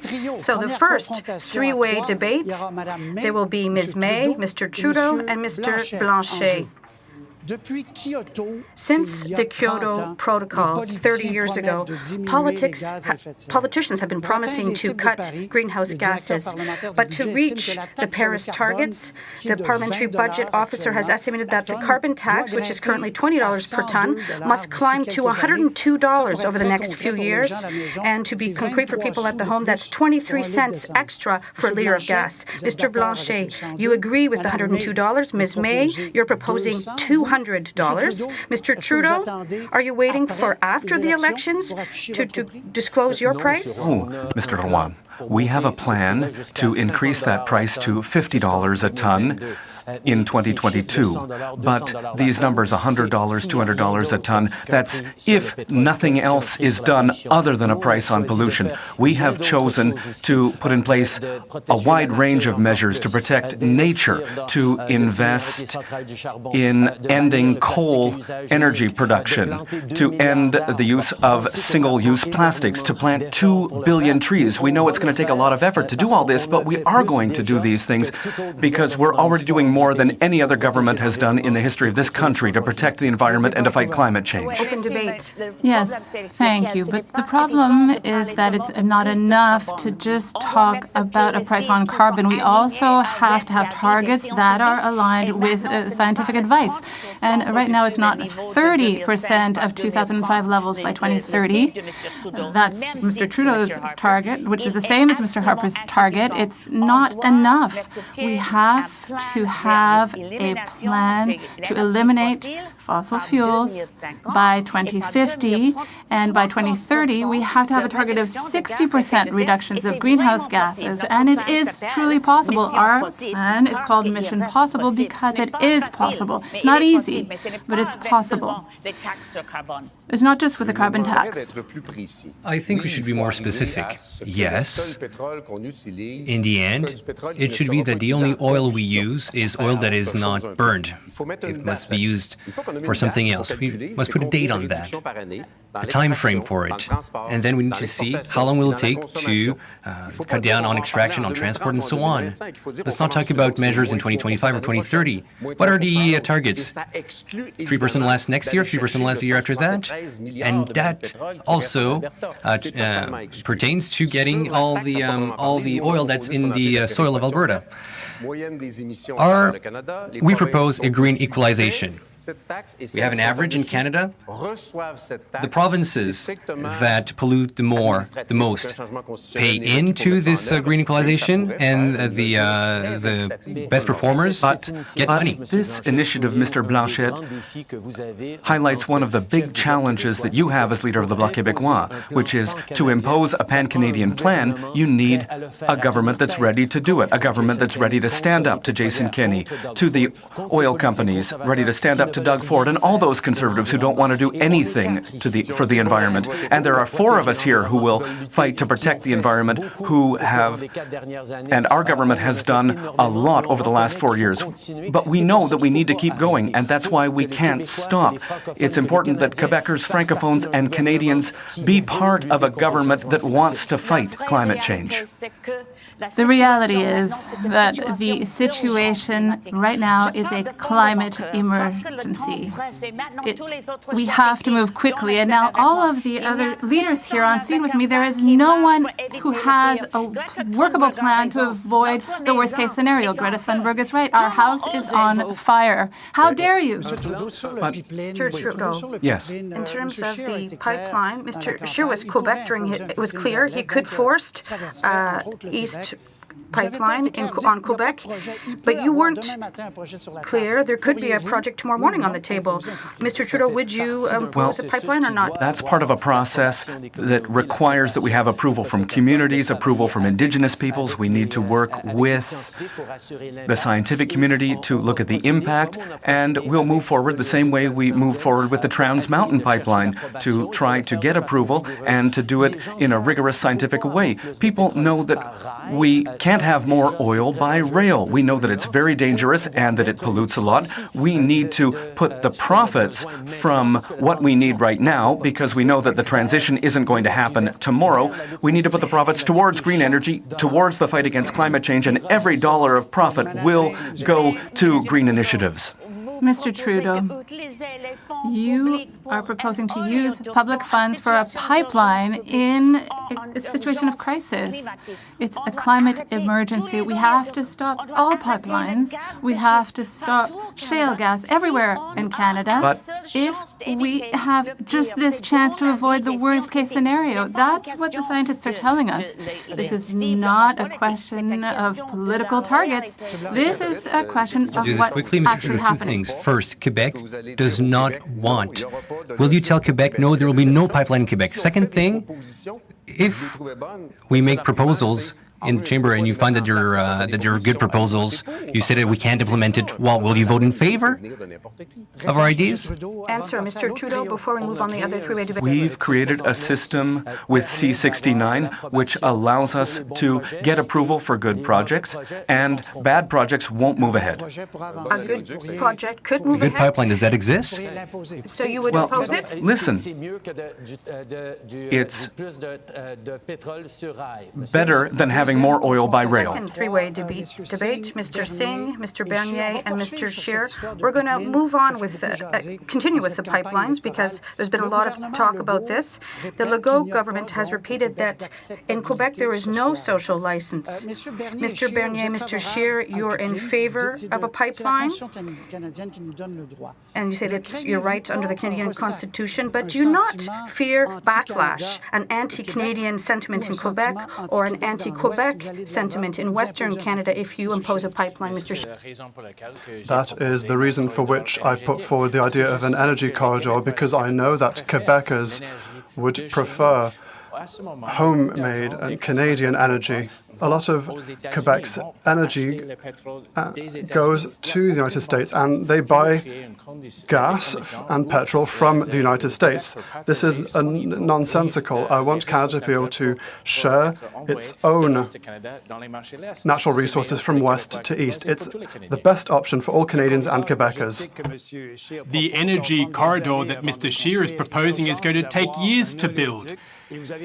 We urgently need a pipeline, and you're right about the Constitution and constitutional peace and the nation's unity, and that is why Albertans are calling for the right to export their oil to other markets in addition to the US market. And I don't think that Mr. Scheer will, in fact, go to the Constitution to force the construction of pipelines. But Mr. Trudeau and Mr. Scheer have the same stance on climate change. Mr. Scheer will put big price on big polluters, and we say that we're going to leave this up to the provinces. Quebec is doing very well. We should leave it up to the provinces to take firm action on the environmental. I think I can sum the situation up here for viewers. This is Mr. Pipeline, and this is Mr. Pipeline 2, and Mr. Trudeau, I'm not so sure. But I'm Jagmeet Singh. I will never force a pipeline on Quebec. That is clear. Mr. Scheer? The current plan put forward by Mr. Trudeau was to give huge exemptions for large polluters. Large companies that have a special agreement with government, taxpayers and Canadian workers have to pay 100% of their carbon tax. There are no taxes in my plan. Hold on. You would place a massive exemption for the biggest emitters. You will not tax anything. You won't win anything with my plan. Canadians will no longer pay. We'll see what happens. We'll see what happens, Mr. We will Scheer. invest in technology. We will fight against climate change in a global context. That is what is missing in all other platforms. Go ahead. Well, listen, Mr. Scheer wants to take Canadian taxpayers' money to combat climate change, but in other countries abroad, and hand over billions of dollars to combat climate change elsewhere. But the fact of the matter is we need to protect Canada's climate back home. And the fact of the matter is that there are so much raw sewage that is dumped in our lakes, in our rivers. This is an increase of 10% vis-à-vis 2013. We need to invest in that and do that for Canadians. 500,000 children, young people, were in the streets demonstrating in Montreal, and they said action is urgently needed. Mr. Trudeau says a lot of nice things, but he doesn't do much. He doesn't work for people. What we need now is to give young people hope. We can say, yes, we can go ahead. We can get rid of subsidies to the oil patch. We can reinvest in clean energy. We can invest massively in public transit. We can act now, and we have to act right now. Mr. Scheer, I have a question for you to relaunch the debate. You want to abolish the carbon tax. Is it not like granting people a permit to pollute for life? Absolutely not. It doesn't give them free rein. Currently, there's no price on carbon in Quebec, but there's a cap and trade system in Quebec that Quebec itself instituted. Well, you're right. And the environment is a shared area of jurisdiction between the federal government and the provinces, and under the People's Party of Canada's plan, we will leave it up to the federal government to make sure our waterways are clean, and it's incredible. The City of Montreal and the City of Vancouver had to take action against this raw sewage being dumped in their waterways. We want a clean environment, but not through the carbon tax. What is clear is that with the Liberal government's plan, Mr. Trudeau gave huge exemptions to the biggest polluters. So when he put a price on carbon, it wasn't for big polluters, it was simply for everyone, for Canadian workers. And that is the problem with his approach. My approach will focus on technology through taxation, and not taxation, rather. The problem with Mr. Scheer is that your plan was written for industry. That's unacceptable. Very much, sirs. That ends our three-way debate. I thank you for your discipline. Everything's going well up until now. Good evening, François Cardinal from La Presse. Your question to the... Ms. May, I'll begin with you. You want to reduce greenhouse gas emissions in a drastic fashion in Canada. You said so earlier. I'll ask you the question directly. Would you not object to an economic downturn in Canada? And even though some people say this could lead to thousands of lost jobs. Thank you, Mr. Cardinal. That is a very relevant question. No, I am not in favor of a shrinking of the economy, but I am in favor of a transformation of the Canadian economy because, as Mr. Scheer said, we need a corridor and national infrastructure, but not for pipelines, only for decarbonized electricity with growth in our capacity to use renewable energy, wind energy, and solar energy as well. We have economic opportunities without Thank you, Ms. May. Next question for Mr. Blanchet. A brief question for you. You said you're very proud of your environmental platform. You talked about green equalization. How do you explained your support to the third link between Quebec City and Lévis? I did not support the third link. I said I was not against. I didn't say I was in favor either, for simple reasons.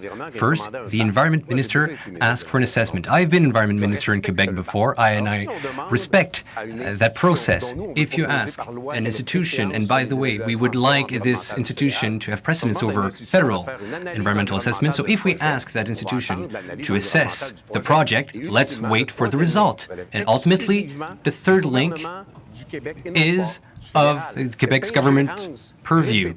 It's not in federal's purview. There's this interference all the time from federal. It's very irritating, and I think that we should make good decisions once the assessment is done. You believe in fighting climate change, but you always say it is on condition that it happens globally. Is this not a convenient way of asking other countries to do their part while Canada continues to blithely pollute? Not at all. With my plan, we have a balanced approach. We have a whole range of measures to reduce our emissions, for example, through investing in technology, through a tax credit for corporations and businesses that adopt new production methods. But we have to recognize the fact that Canada emits only 1.6% of global emissions. If we chase investments out of Canada, life will be more expensive for all Canadians.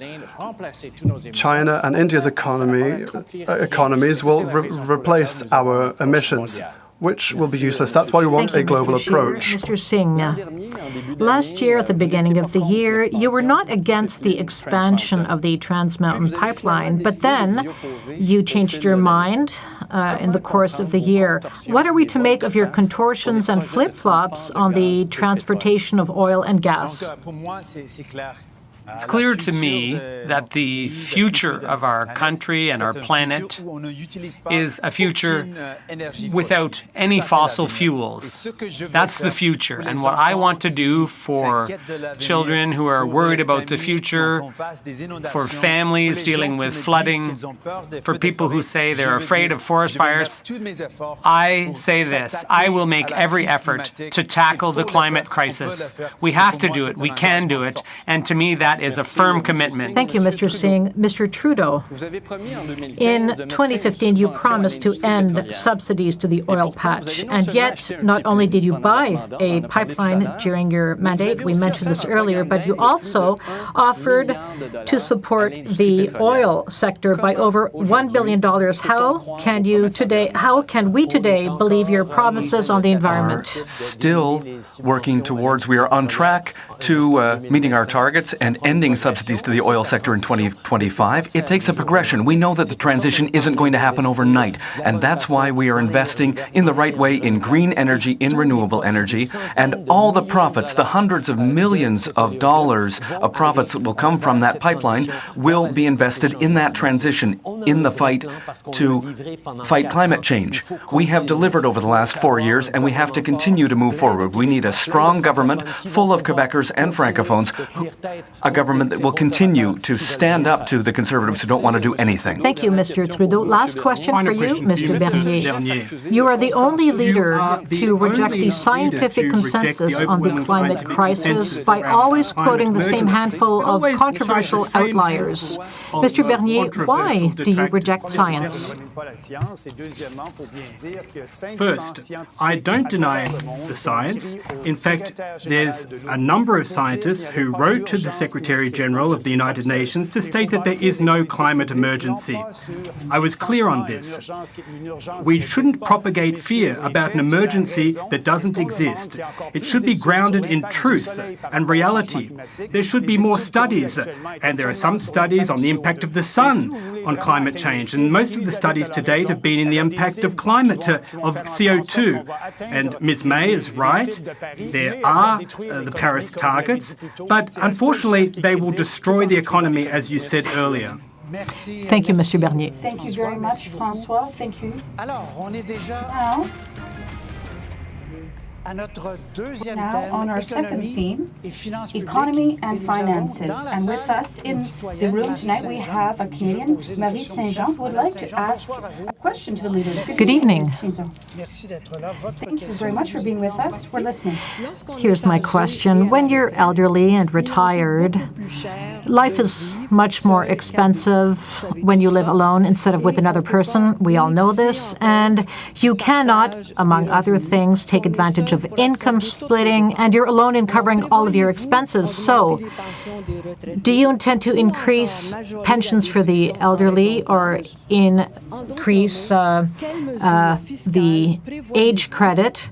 What tax measures will you intend to introduce to help seniors living alone? Very good question. Thank you very much. Mr. Blanchet, you can answer first. Good evening, Ms. Saint-Jean. What you said is remarkable. The baby boomers, as you know, will retire very shortly. And they deserve a happy and hopefully prosperous retirement because they built the society in which we live. So we propose increasing by $110 the old age pension.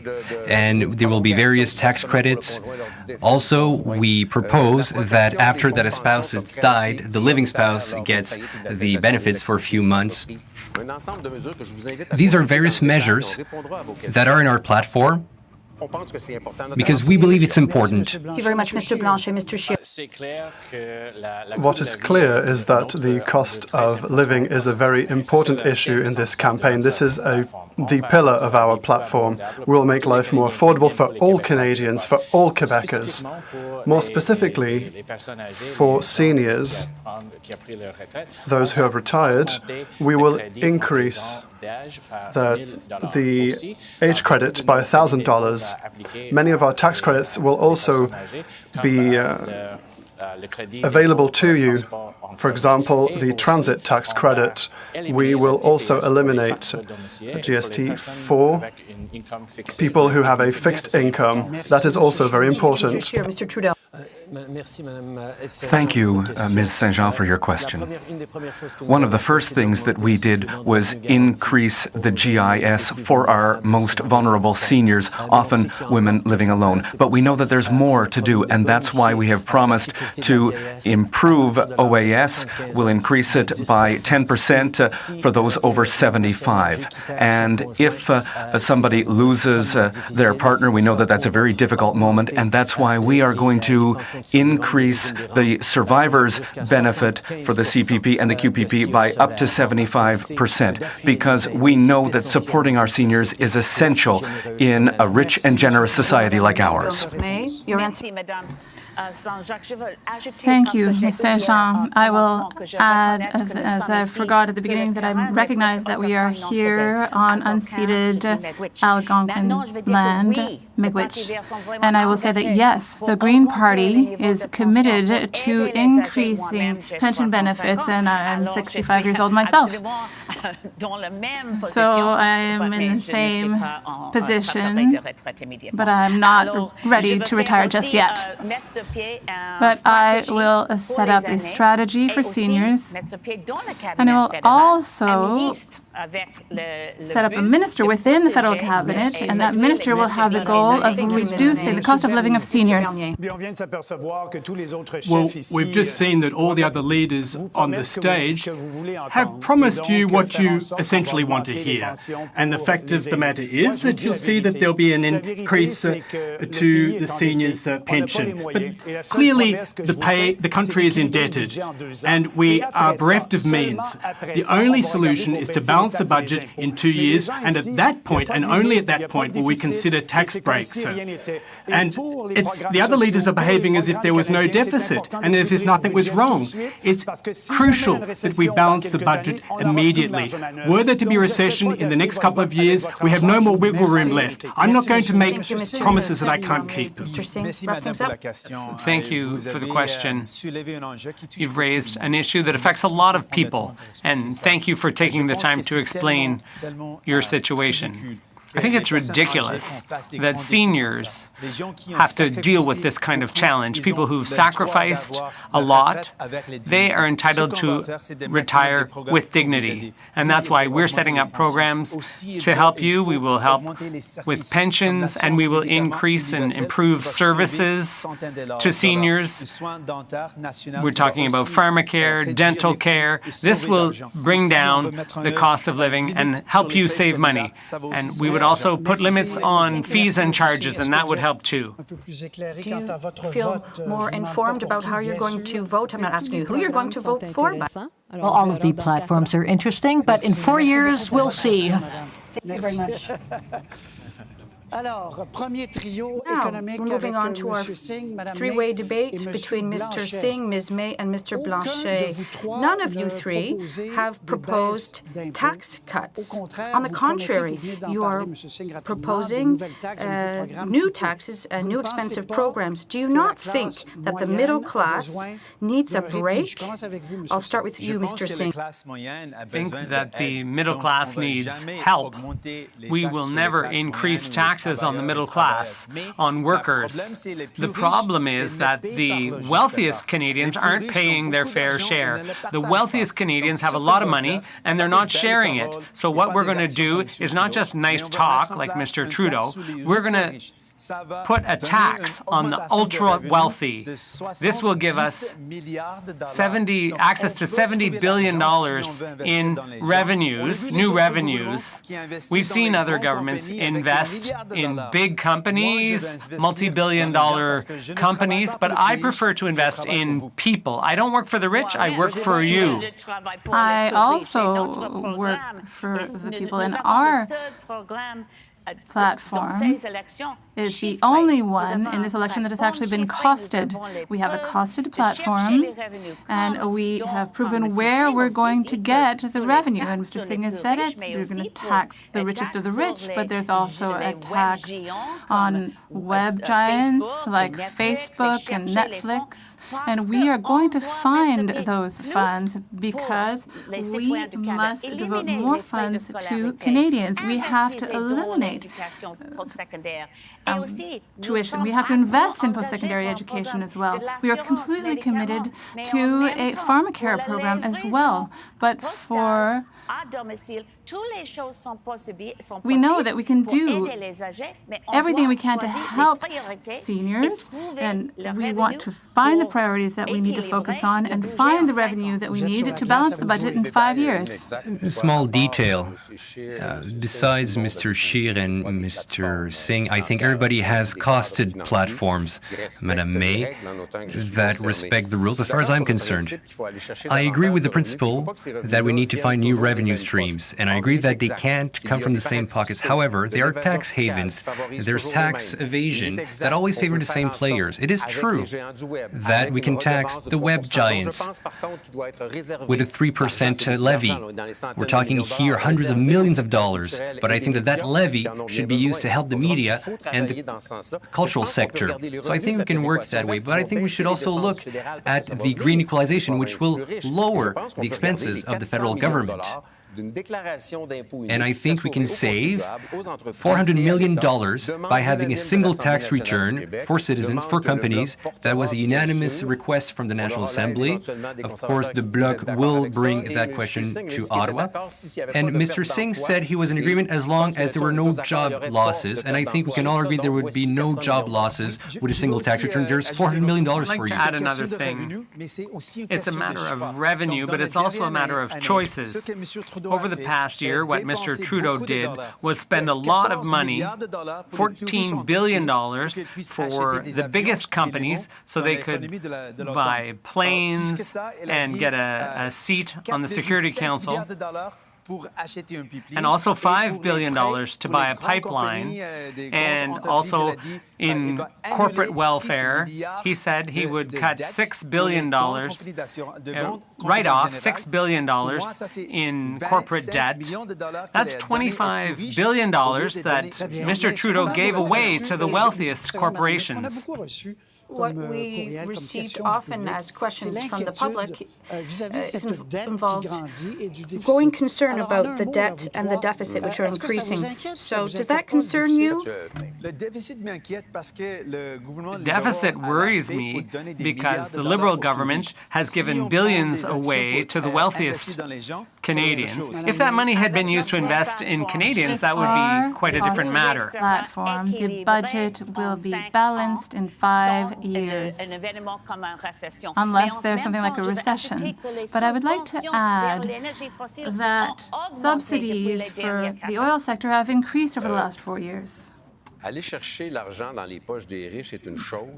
Finding the money in the pockets of the wealthy is one thing, sending it to the right people is another thing, and reducing the debt is a third thing. What we can't say that within a few days we're going to cut so much. The impact on the economy would be too much. In our platform, we want to cut the deficit by half. I would love to do it faster, but it's important that we get new revenue streams. That revenue, that income, has not come from taxpayers, but rather from the web giants, from subsidies we can sell Trans Mountain.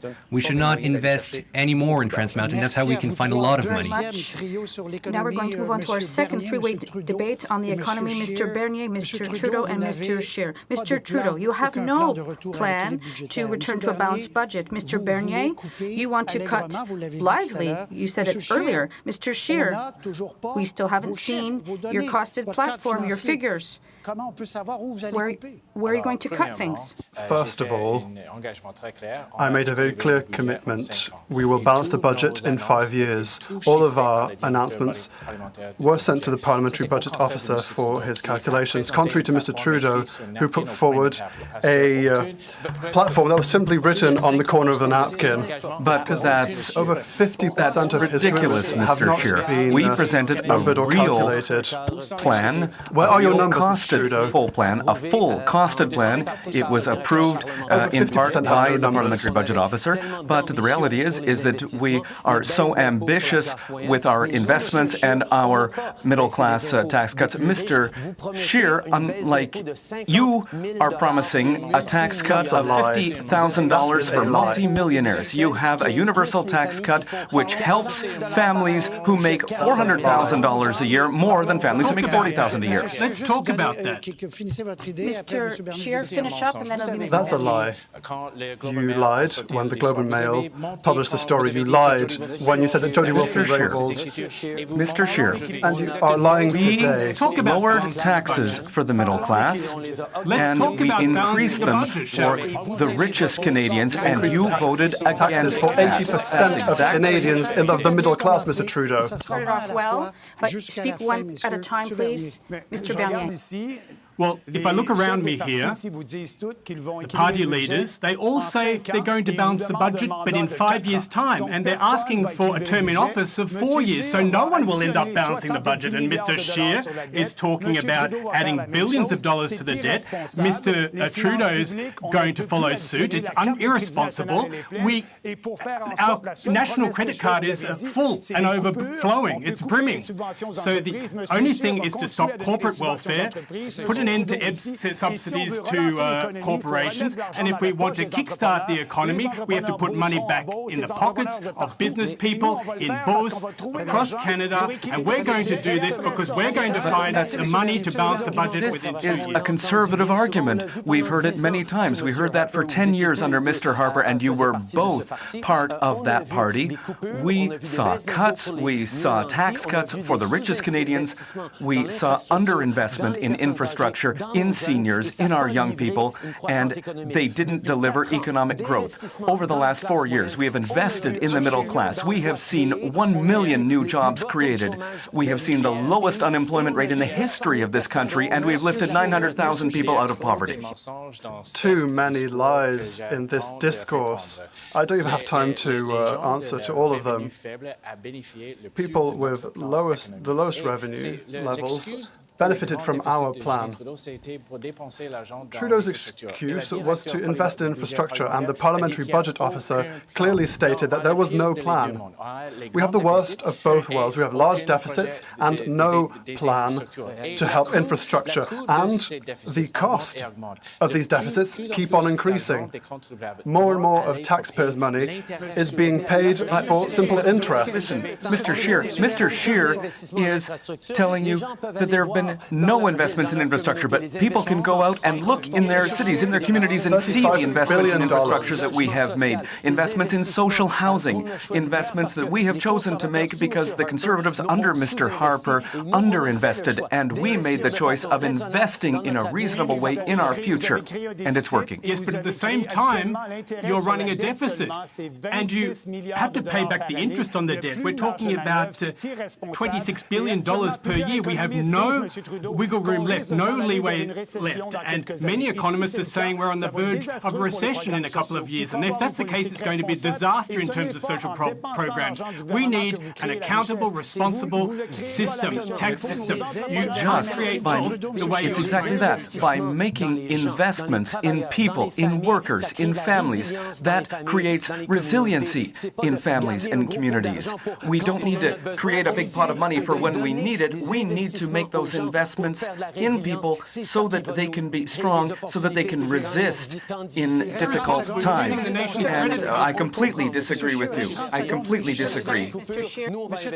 They're going to cut, we're going to invest. Justin Trudeau. Your figures. I started to ask you questions. Justin Trudeau increased the tax burden on everyone. He increased taxation on 80% of middle-class families. What we have proposed is a plan to balance the budget in 5 years. We haven't seen your numbers. Where are your numbers? Your costings, Mr. Trudeau? I don't have the right to bring my Over 50% of your commitments are not costed. Merci. Fin de bloc, c'est normal. Ça s'échauffe, c'est normal. Pensez aux gens à la maison. Pensez aux gens à la maison. Think about people who are listening to you and who want to hear you. Hélène Buzetti from the Devoir, good evening. Mr. Scheer, let's begin with you quickly because many Canadians wrote to us on this topic. Will you change the retirement age, which now stands at 65? We still haven't seen your costed platform, but you want to balance the budget in 5 years. The former Conservative government made cuts to culture and scientific research. Will you do the same thing to eliminate the deficit?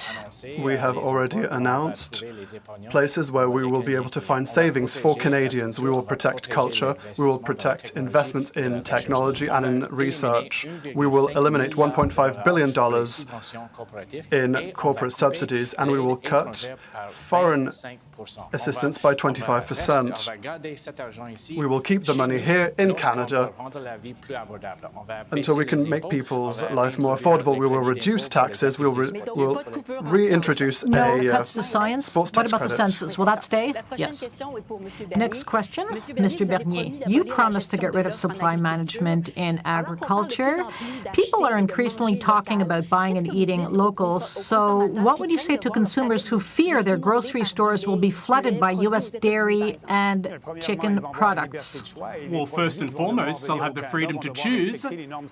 And of course, they'll have to adhere to Canadian food safety standards. But the fact of the matter is, Canadian households will save $400 a year by abolishing this socialist supply management cartel system. But, you know, well, it's easy to balance a budget, and you could do so by cutting back on international aid. And one way of helping the poorest in Canada is to do away with the supply management cartel so Canadians can save money. Your costed platform was shredded because you would increase government spending by $70 billion a year beginning in the first year. How will you convince voters that you're credible when it comes to managing the public purse? Because our costed platform was examined by the Institute for Fiscal Responsibility and Democracy, and by the former Parliamentary Budget Officer Kevin Page, and he gave it a passing grade. But we are the only ones who have a comprehensive costed platform. But the reality is that we have to do more. We are a wealthy country. We have to create a better system for social justice. We have to invest in childcare and in seniors. That's all the time we have. Thank you. Mr. Trudeau, in 2015, you proposed deficit spending to fund infrastructure projects. Canadians supported you. In 2019, you proposed that Canada continue to live on credit and to add another $100 billion to the debt, but for operational expenses. If there is a recession, how much wiggle room will you have? That what's important is helping our young people find good jobs and get the education they need, in helping families offer possibilities to their children so that they can grow safely and take advantage of all the opportunities that might present themselves. Our plan has worked over 4 years. 900,000 people have been lifted out of poverty. Mr. Trudeau, So will you have wiggle room, or will there be deficits 2 or 3 times the size? Yes, we're going to have some room to maneuver because our plan has been rated AAA by international credit ratings agencies. Only Germany and Canada have a unanimous AAA credit rating because our plan is responsible and reasonable when it comes to our finances. Mr. Singh, as with Mr. Scheer, you still have not unveiled your costed platform, but we know you are putting forth very expensive programs like pharmacare and dental care. You say that you'll make the rich pay, but experts say that politicians always overestimate those numbers. The wealthy can hire good tax experts. So how can you dissipate the impression that your plan is based on wishful thinking? What we're going to do is, first of all, it's hard to make tough choices, but we will make those choices. We chose very specific numbers because with the tax on the ultra-wealthy, those who have over $20 million, we're going to impose a 1% tax. And we reckon that with a 1% tax, it's going to be harder to hide money than to just pay that tax. So it's realistic. And if we can increase revenues, then we can do more. We can do this. Mr. Blanchette, you're against pipelines, but you have not denounced Quebec's LNG pipeline, which will go all the way to Saguenay. Can you tell us whether you are against fossil fuels only when Alberta makes money? To be consistent in my answers, and I've answered this previously, there's a public hearing bureau in Quebec. I think I said clearly that oil and fossil fuel are energies of the past. It's not our future. These are not the projects we must invest in. But as a former Minister of Environment, I'm waiting for the BAP's report. I don't know if it'll be favorable to LNG, but we'll see. We will table a bill asking that the hearing office in Quebec has precedence on the environmental assessments in Ottawa. I think that the Bureau will be quite stern in its assessment. For your questions. This is the end of the second theme. We're moving on to our next theme now. Services to Canadians. To begin this theme, we have a Canadian in Toronto, well, in the region, in Mississauga. Mr. Gravel, the leaders are listening to you. You want to talk about services in French for French minority communities outside of Quebec. We're listening. Bonsoir. Good evening. Madame, messieurs. Lady and gentlemen, living in a minority context is a challenge. With recent provincial cuts, it's become even more difficult, and federally, it's not much better because it's hard to obtain these services. For instance, when you're applying for a passport and you'd like to meet someone who speaks French, well, you'll have to wait 10 times as long, or when you're taking Air Canada from Toronto, it's very difficult to find a French-speaking flight attendant. In fact, it's almost a miracle. And despite many complaints filed with the Official Languages Commissioner, nothing seems to change. So my question is this: what tools would you give the Official Languages Commissioner so that the Commissioner can finally enforce the law and give all of Canada's francophones adequate services and equal services to others? Very clear question, Mr. Scheer. You answer first. Thank you very much for your question. This is a very important issue as well. Perhaps this may be a surprise, but French is not my first language. I was born in Ottawa, and it's thanks to my Anglophone parents' decision that I learnt French in an immersion school program. I've made a lot of effort. I've been learning my subjunctive as best as possible. I've always tried to improve my French. More tangibly, I organized a meeting between all federal leaders to rectify the issue with the Francophone University. I clearly supported this university, and I proposed to modernize the Official Languages Act. Thank you very much, Ms. Thank you, Mr. Gravel. That is an extremely important question. It has been too long. We have not modernized the Official Languages Act, and we must do it. But you wanted a concrete answer, and what I think is extremely important to do is to give the Official Languages Commissioner the power to apply sanctions and to demand that all agencies, all federal agencies, provide proper, equal services in both official languages. And that I'll do in the first year of my mandate. Well, thank you for your question. It's very important. The federal government needs to invest more heavily in its areas of jurisdiction, and that's what we'll do for official languages and the other services the federal government provides to Canadians. There are other leaders on this stage that say they're going to invest in social housing, healthcare, and education. These are provincial bailiwicks, provincial areas of jurisdiction. Our policy is to honour the Canadian institution and not ride roughshod over provincial areas of jurisdiction, to give the federal government the resources it needs to provide quality services to francophones outside Quebec and also anglophones in Quebec. Other services you referred to. A strong federal government within its own. Quebecers know what it is to be a minority, because even though Francophones in Quebec are a majority, we're a minority in North America. Francophones that live outside of Quebec and Acadians are our Francophone brothers and sisters. I think that the Official Languages Commissioner should bring back the notion of reciprocity. It's important that Francophone communities outside of Quebec and the Acadian communities get the same level of service that the precious and historical English-speaking minority in Quebec get. They should get the same level of service. Yes, thank you, Mr. Gravel, for that question. As you can tell, I'm not a Francophone, but I am a Francophile, very much so. I didn't have French immersion, but in my childhood, I fell in love with the French language, the language of Molière, and I want to share that wealth because it has been a source of wealth in my life.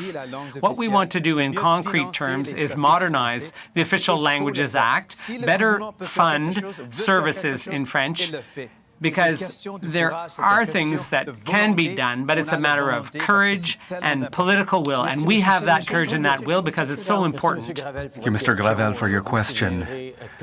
You'll remember, like me, what Mr. Ford has done since he came to power. He's cut services to Francophones, even though he said that he was going to help that community when he was going to be elected. He said he was for the people, but he made cuts. We have defended Francophone minorities in Ontario and across the country, and we will continue to do that. We made a record investment in Francophone communities or official languages minority communities across the country, and we have committed to modernizing the Official Languages Act. We understand the fight that you're fighting every day, and we will always be alongside you in that fight. Mr. Trudeau, I'd like to thank most importantly Mr. Gravel for asking his question. Thank you. I hope that was informative for you. Thank you. Now we're going to move on to the first three-way debate on services to Canadians. We have Mr. Singh, Mr. Scheer, and Mr. Blanchet. There's a question, and you can, of course, intervene. I'm going to talk about Indigenous affairs. We've talked about a cultural genocide. We've talked about residential schools, missing women, reserves without housing or drinking water. And here's my question. It's very simple. It can't be easier. What are you going to do tangibly to improve living conditions for Indigenous people? Mr. Scheer, we'll start with Singh, rather. We'll start with you. Here we go again, and I wore my orange turban again. But anyways, that's a very serious question. What I've seen is Mr. Trudeau. He talks a good game publicly, but the decisions he makes privately are the problem. When it comes to Indigenous communities, if there was a willingness to do something right away, it could be done. It's as simple as that. If the decision was to fund Indigenous kids the same way as other Canadian kids, that could be done. It shouldn't have to go to court. I would respect Indigenous communities. It's a matter of dignity. If you start with that recognition, It could solve so many problems. Equal funding is the starting point. Go ahead, Mr. Scheer. Thank you very much. With regards to respecting Indigenous peoples, we have to respect when Indigenous communities say yes to projects to help economic growth. When we speak about remote or rural communities, sectors that create the most jobs for First Nations is the mining, the forestry, and the energy sectors. And that is the reason for which I said that I would appoint a minister whose portfolio would be to consult in a dynamic way so that we meet our obligations with our treaties. Our relationships with the First Peoples have well, there's a lack of trust there. That's my understanding, because these are truly nations that have the same rights, privileges, obligations as any other nation. There's been a UN declaration, there are studies, there are commissions, there are inquiries, and they say, I'm okay with saying it because it comes from them, but they say that there's never any follow-up. We never implement any clear measure. The debate is theoretical, but meanwhile there's no real solution, there's no respect that is established, there's no trust that is built. We will need to deeply change our relationship with Indigenous peoples.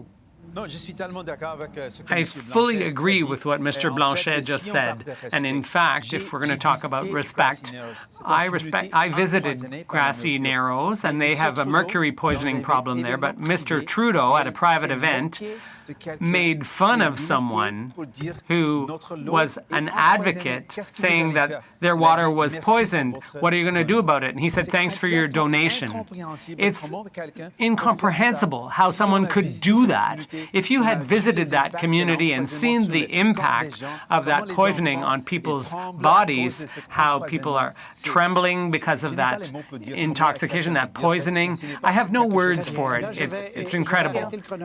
We're going to stop this three-way debate now. Mr. Trudeau, you've been asked a very specific question. I'll give you 30 seconds to answer. Thank you.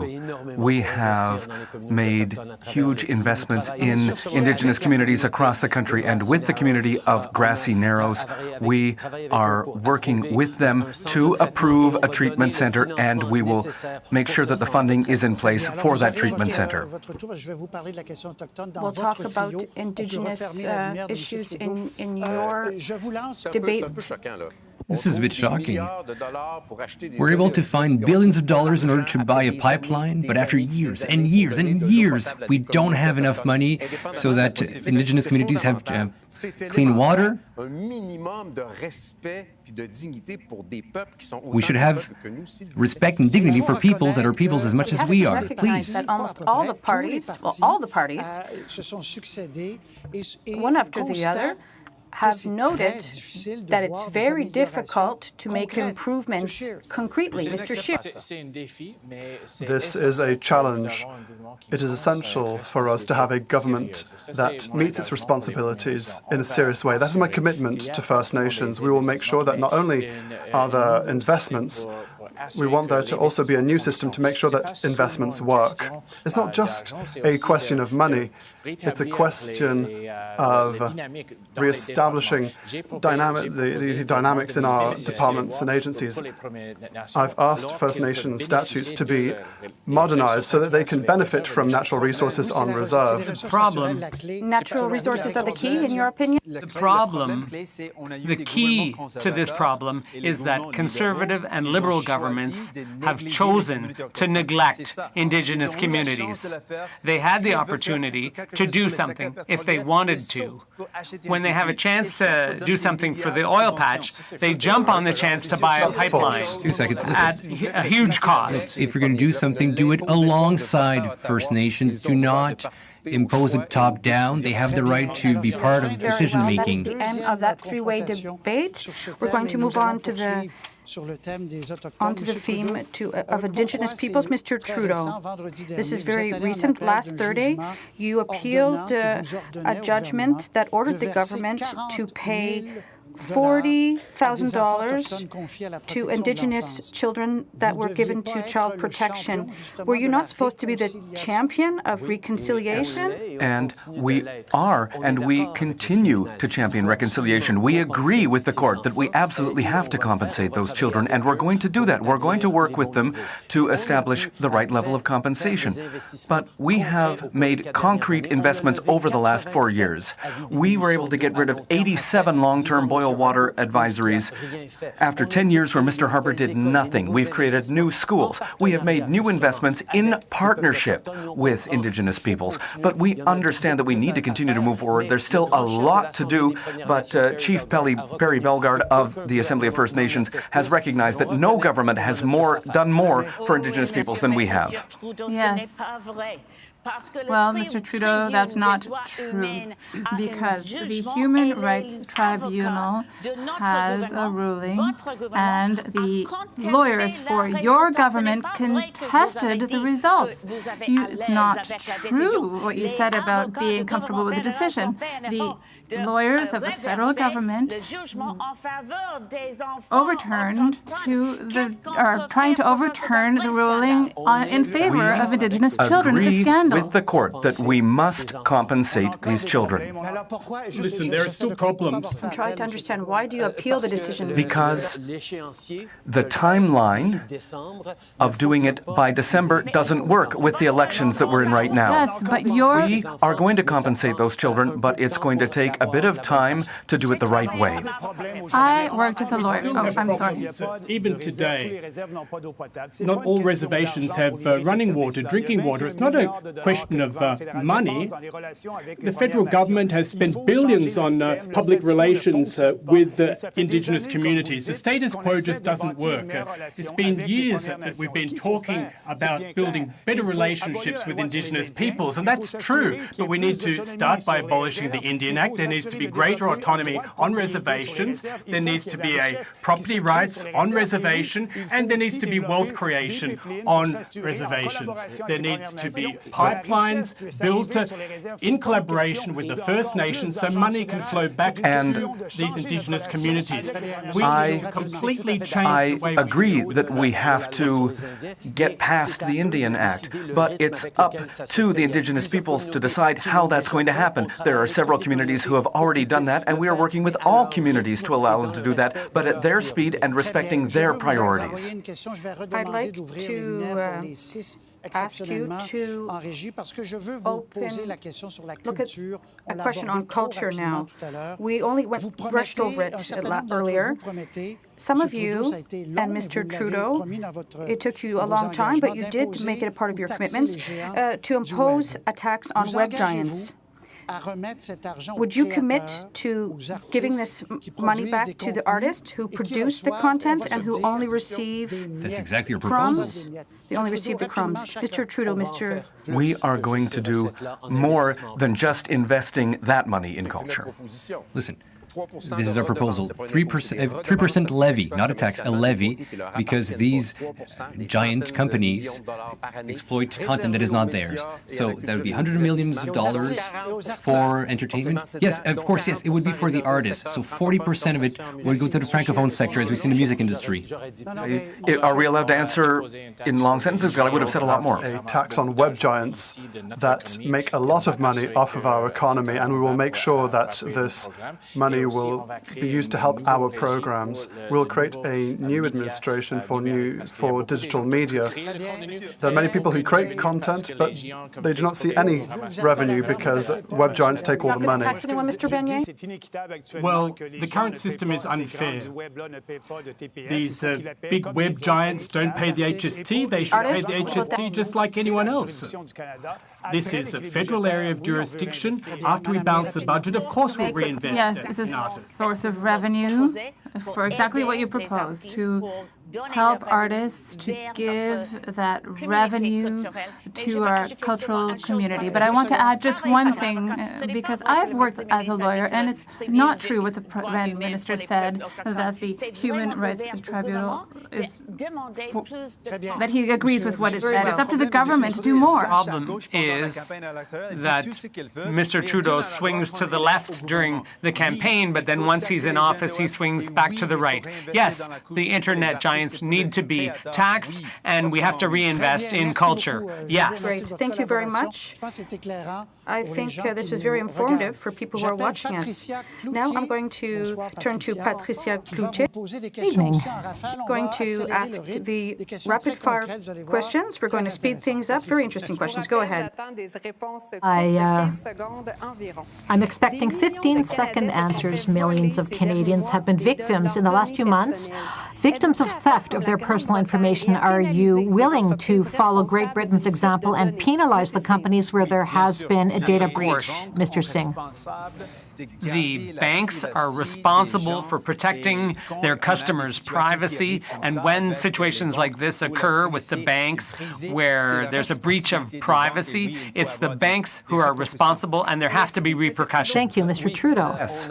We created a digital charter to defend citizens' digital rights, and we are working with Great Britain and France to make sure that Canadians can control their own data and that they can control their information. Thank you, Mr. Blanchet. We will table in we will ask in Parliament that the ID measures be stronger, and whenever there's a data breach, the company must say that there has been a data breach, and at the end of a year must say how many data breaches there were, and also covers any cost that could be incurred by clients. Yes, I want to protect personal information. There is no corporation above the law. Yes, it's almost unanimous. Yes, we must protect Canadians from that kind of thing. The banks are negligent, and we have to protect the rights of consumers. Mr. Scheer. Yes, we will protect Canadian consumers to ensure the protection of their data. It's Justin Trudeau's government that tried to give Statistics Canada permission to obtain unconsented information from Canadians. No, listen. No. You gave Canadian financial banking information. It's only when the opposition utterly raised the point Mr. Scheer. that Statistics Canada backpedaled. I have another question for you. Canadians have been waiting a long time for a high-speed rail link between Quebec and Toronto. Will you commit to this project? If so, when? Mr. Singh. Yes, that's one of the commitments in our platform, because it has to do with our response to the climate crisis. We're investing in public transit, so we're highly in favor of this high-frequency train. It's a way of reducing our greenhouse gas emissions. Thank you, Mr. Trudeau.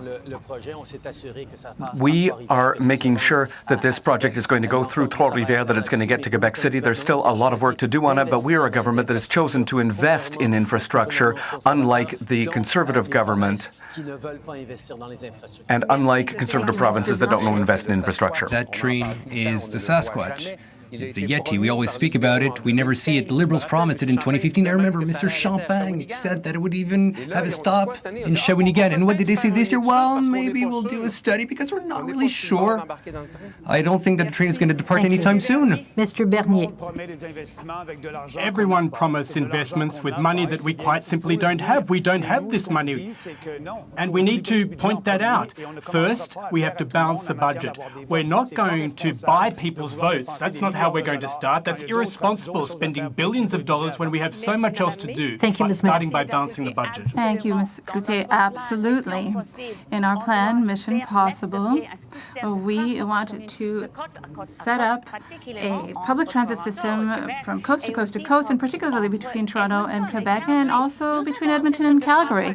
We have a public transit Thank you. Lastly, system that is Mr. Mexico. 60% of the infrastructure program funds are spent on big projects. I spoke to Yves Levesque our candidate for Trois-Rivières, we support this project because it will help economic growth and will make life simpler for people in that region. We will do that contrary to Mr. Trudeau, who has promises that he never respects. May be able to take the train one day, so thank you very much. Alors, prochain thème. Next theme. Politique étrangère Foreign et policy immigration. and immigration. We're going to start with a question from a Canadian who is in Dieppe in New Brunswick. Philippe Marcel, I think you're at the University of Moncton. Bonsoir à vous. Good Les chefs evening. vous écoutent. Votre The question. leaders are listening to you. What's your question? Bonsoir les chefs. Good evening, leaders. As you know, in light of the events taking place in Hong Kong, the imprisonment of 2 Canadians, and the many violations of human rights in China, would you be willing to stop trade with China if the situation does not improve? Thank you very much for your question. First person to respond, Mr. Bernier. Well, of course, our top priority is obvious. We need to ensure that the 2 Canadians behind bars are repatriated. And, of course, our relationship with China is far from ideal or at its best. Now, that will be a top priority. How will we go about this? We need to reach out to our allies for help. We need to look at our trade relationship with China. Perhaps we'll have to impose tariffs if we don't get the answer we want, and that is to repatriate these Canadians as quickly as possible, in short order. And I'd like to reiterate, we need to make sure that we have a good relationship with all foreign countries. The fact is that with India, that was not the case with Mr. Trudeau. Recognize that the priority is always to defend Canadians' interests and to defend Canadians, and that's why we have activated all of our allies around the globe to put pressure on China to tell them that, no, this isn't how things are done. You can't arbitrarily detain Canadians for political reasons. We will continue to seek a solution to this issue while recognizing that China is a growing economy that is creating economic opportunities for our producers and for our workers, but we always need to be there to defend our values and our principles, and that's what we will always do. It's not a big surprise to hear that the Chinese government doesn't respect Justin Trudeau. After Trudeau's disastrous trip to India, many G20 leaders simply have no respect for him. Mr. Trudeau did absolutely nothing to protect Canadians over 9 months or their interests. As Prime Minister, I will remove Canadian money from the Asia Infrastructure Bank. That is a bank that is controlled by the Chinese government.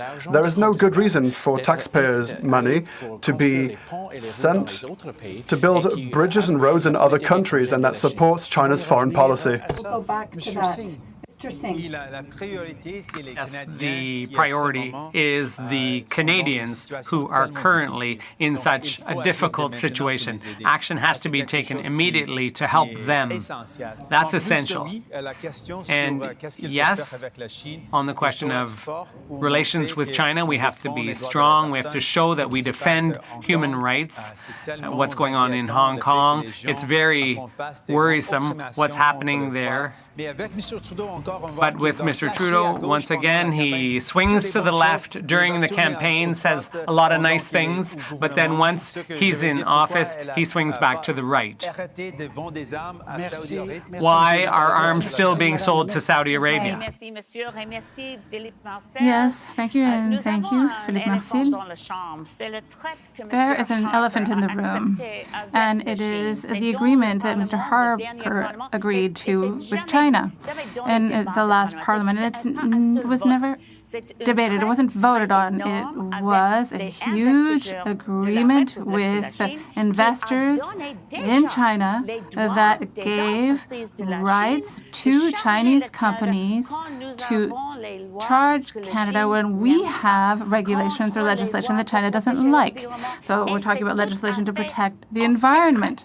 And it's completely secret and it's awful. Mr. Blanchet.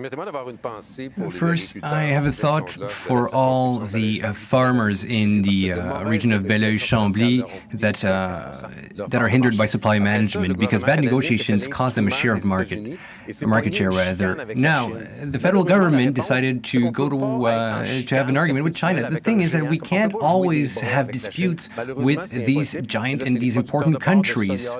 There are soy producers, pork producers who are paying the price. So unfortunately, we need to maintain trading relationships with China. And we should speak about Saudi Arabia and how Raif Badawi was treated and the sale of arms with Saudi Arabia. Thank you very much, Mr. Blanchet.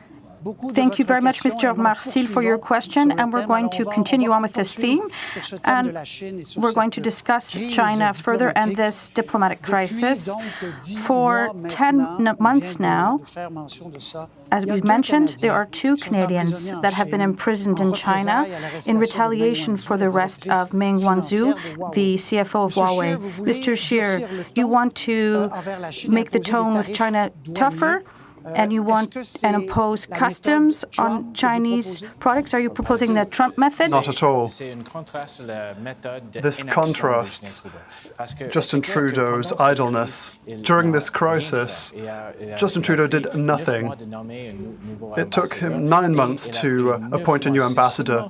It's only just before dropping the writ that he filed a complaint at the World Trade Tribunal. We will show the Chinese government that we will defend our interests, we will defend our farmers and producers, and we will defend Canadians who are detained. One thing I would like to say is that the government's excuse of not wanting to step into the Huawei affair is that the Prime Minister cannot have a say in a criminal investigation. But for the SNC-Lavalin case, Justin Trudeau tried to butt in. That would be... Trudeau said one thing on one end and did something completely different. Let's contrast. Canada has the same weight relative to China, States, or Europe. And trading relations with Asia and Europe has always worked. Okay, but why did this start going down the drain recently? It's because Canada has no credibility. We've been discredited. This is why the President of the United States can deny something that's in a press release, can mock the Canadian Prime Minister. I think this is a question of respect. It's a G20 country, should command. Well, Canada's foreign policy must be grounded in the safety and security of Canadians. And I'd like to point out that we are talking here about immigration policy, and I'm the only one here on the stage who's prepared to say no to the Legault government when it comes to immigration. They want to lower immigration rates. Of course, they want... Mr. Xi wants more and more immigrants. He agrees with Mr. Trudeau about 350,000 new immigrants per year. You've proposed no solution to prevent those who are crossing at Roxanne Road. Another lie. Mr. Bernier is clear on immigration. He wants to lower immigration levels. What's your position on that? I went to Quebec, and all Quebecers said the same thing. There is a lack of labour, and I'm ready to work with Mr. Legault to give Quebec more autonomy when it comes to immigration. I'm the only person who said that. With many Bloc Québécois MPs, this will be impossible because Justin Trudeau will remain as Prime Minister in that situation. And that would guarantee I'd like to speak, if I may. more idleness from Justin Trudeau with regards to our borders. So in other words, voting for the Bloc is voting for the Liberals, voting for the Bloc is voting for the Conservatives, voting for the Bloc is voting for Quebec. We will sit in the House of Commons. It's a democracy, number one. Number two, Mr. Legault and the government of Quebec has asked the powers, not a power, all the immigration powers. You should all commit to give Quebec Quebec every power pertaining to immigration. You like to claim that you are Mr. Legault's best friend, but please be honest with me. After the election, you will be working for Canadians? I have news for you, Mr. Scheer.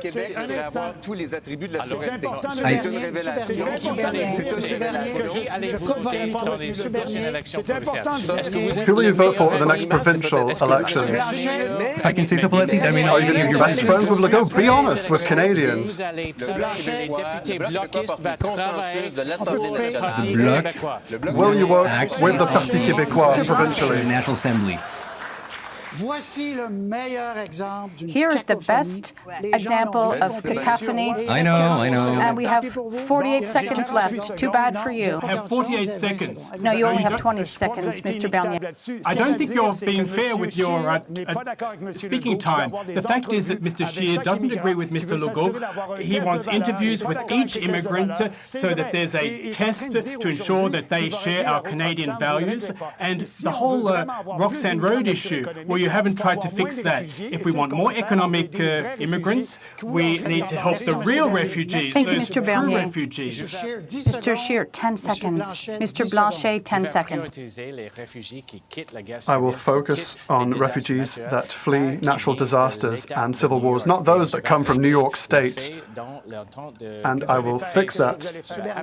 How are you going to do that? I will implement similar principles in Roxham Road, for example. Our system will focus on that kind of system. We should apply Section 10 of the agreement between safe third parties so we can close down the Roxham path. And two, only a conservative democracy people who vote for the Bloc have the right to do so. Very well. Another three-way debate. Mr. Singh, Ms. May, Mr. Trudeau. Mr. Trudeau, we're going to move on with the discussion on immigration. Are you ready to give powers to Quebec, as asked by the Premier? In terms of immigration, there's the whole values test and the issue of lowering levels, thresholds for certain categories. And Mr. Legault lowered the immigration levels for Quebec because Quebec has a lot of power over immigration, more than any other province, and that's a good thing because of the Quebec identity and because of the need to protect the French language. And if he wants to apply a values test, well, he can do that, and it's appropriate. We recognize the importance that Quebec has more control over immigration. That's something that we have always been able to work well with the government of Quebec on over the last 4 years. Ms. May? Yes. The Green Party is absolutely open to talking with Mr. Legault because as Greens, we are absolutely committed to working with the Quebec nation as equals. But at the federal level for the entire country, we are committed to increase the number of immigrants for two reasons. We need workers, and at the same time, we have obligations because we are an industrialized country. We have contributed more than our population to the crisis, and we have climate refugees as well. Quebec, it's very important. We want to better fund integration of newcomers, but there's something I'm concerned about. Mr. Blanchet said voting for the Bloc is voting for Quebec, and that bugs me a little bit because, yes, you're the Bloc, but Quebec has a diversity of opinions, a diversity of regions, a diversity of voices, so you have no monopoly over Quebec. Not at all. You have no monopoly. I was going to say the same thing because I am a proud Quebecer and I'm Federalist and I'm a proud Canadian. And what we saw in 2015 was that Quebecers chose to be part of a government. And that's what brought an end to 10 years of Mr. Harper. Mr. Harper, who didn't invest in culture, who made cuts across the board, and who proposed austerity. And now that the Bloc Québécois wants to come back on the scene and bring Quebecers back into opposition, well, Quebecers need to think about this. Do they want to be part of a government that will continue to fight against climate change, that will continue to work hand in hand with Quebec on shared priorities? That's exactly what we've been doing for 4 years, and that's what we'll continue to do. Mr. Trudeau, This is all great rhetoric, but you have met with people from the oil patch 1,500 times, and then you bought a pipeline, We're not on the correct and then you topic, hand out Mr. Singh. subsidies. I'm sorry, but this is off topic. We're talking about immigration. I accepted this because powers of Quebec and immigration, it's somewhat related, but we're not going back to pipelines. Yes, thank you, Mr. Roy. But with regard to immigration, Mr. Trudeau, you did something that you promised never to do, and that was to hide legislation in omnibus budget bills, and then you've hidden things with a violation of refugees' rights. It was hidden in an omnibus bill. So it was something that canceled the human rights of people who were looking for a life, a safe life here in Canada. That is absolutely false, Ms. May. We understand that Canadians believe that we need to have a fair and strong immigration system that applies to everyone. And we are working to make sure that we protect human rights at the international level. We want to make sure that everyone who arrives at our border, however they get to the border, goes through all of our immigration system, whether they're regular or irregular immigrants or refugees. We have a strong system that continues to apply, but there are people who are trying to trade on fear and division. A clear solution to solve the problem of irregular crossings, and that is to suspend the Safe Third Country Agreement. But you don't have the courage to do that because you don't have the courage to condemn someone like Trump who is putting children behind bars. Why do you not have the courage to say no to Trump and suspend the Safe Third Country Agreement? I would appreciate to be able to talk about our relationship with the United States, because we're talking about international relations, and our relationship with the Americans is the most important relationship for our country and for a Canadian Prime Minister. We were able to save NAFTA when faced with American NAFTA, you opened up a breach in supply management. You increased prices. Yes. We are continuing to work with the Americans. That's a no.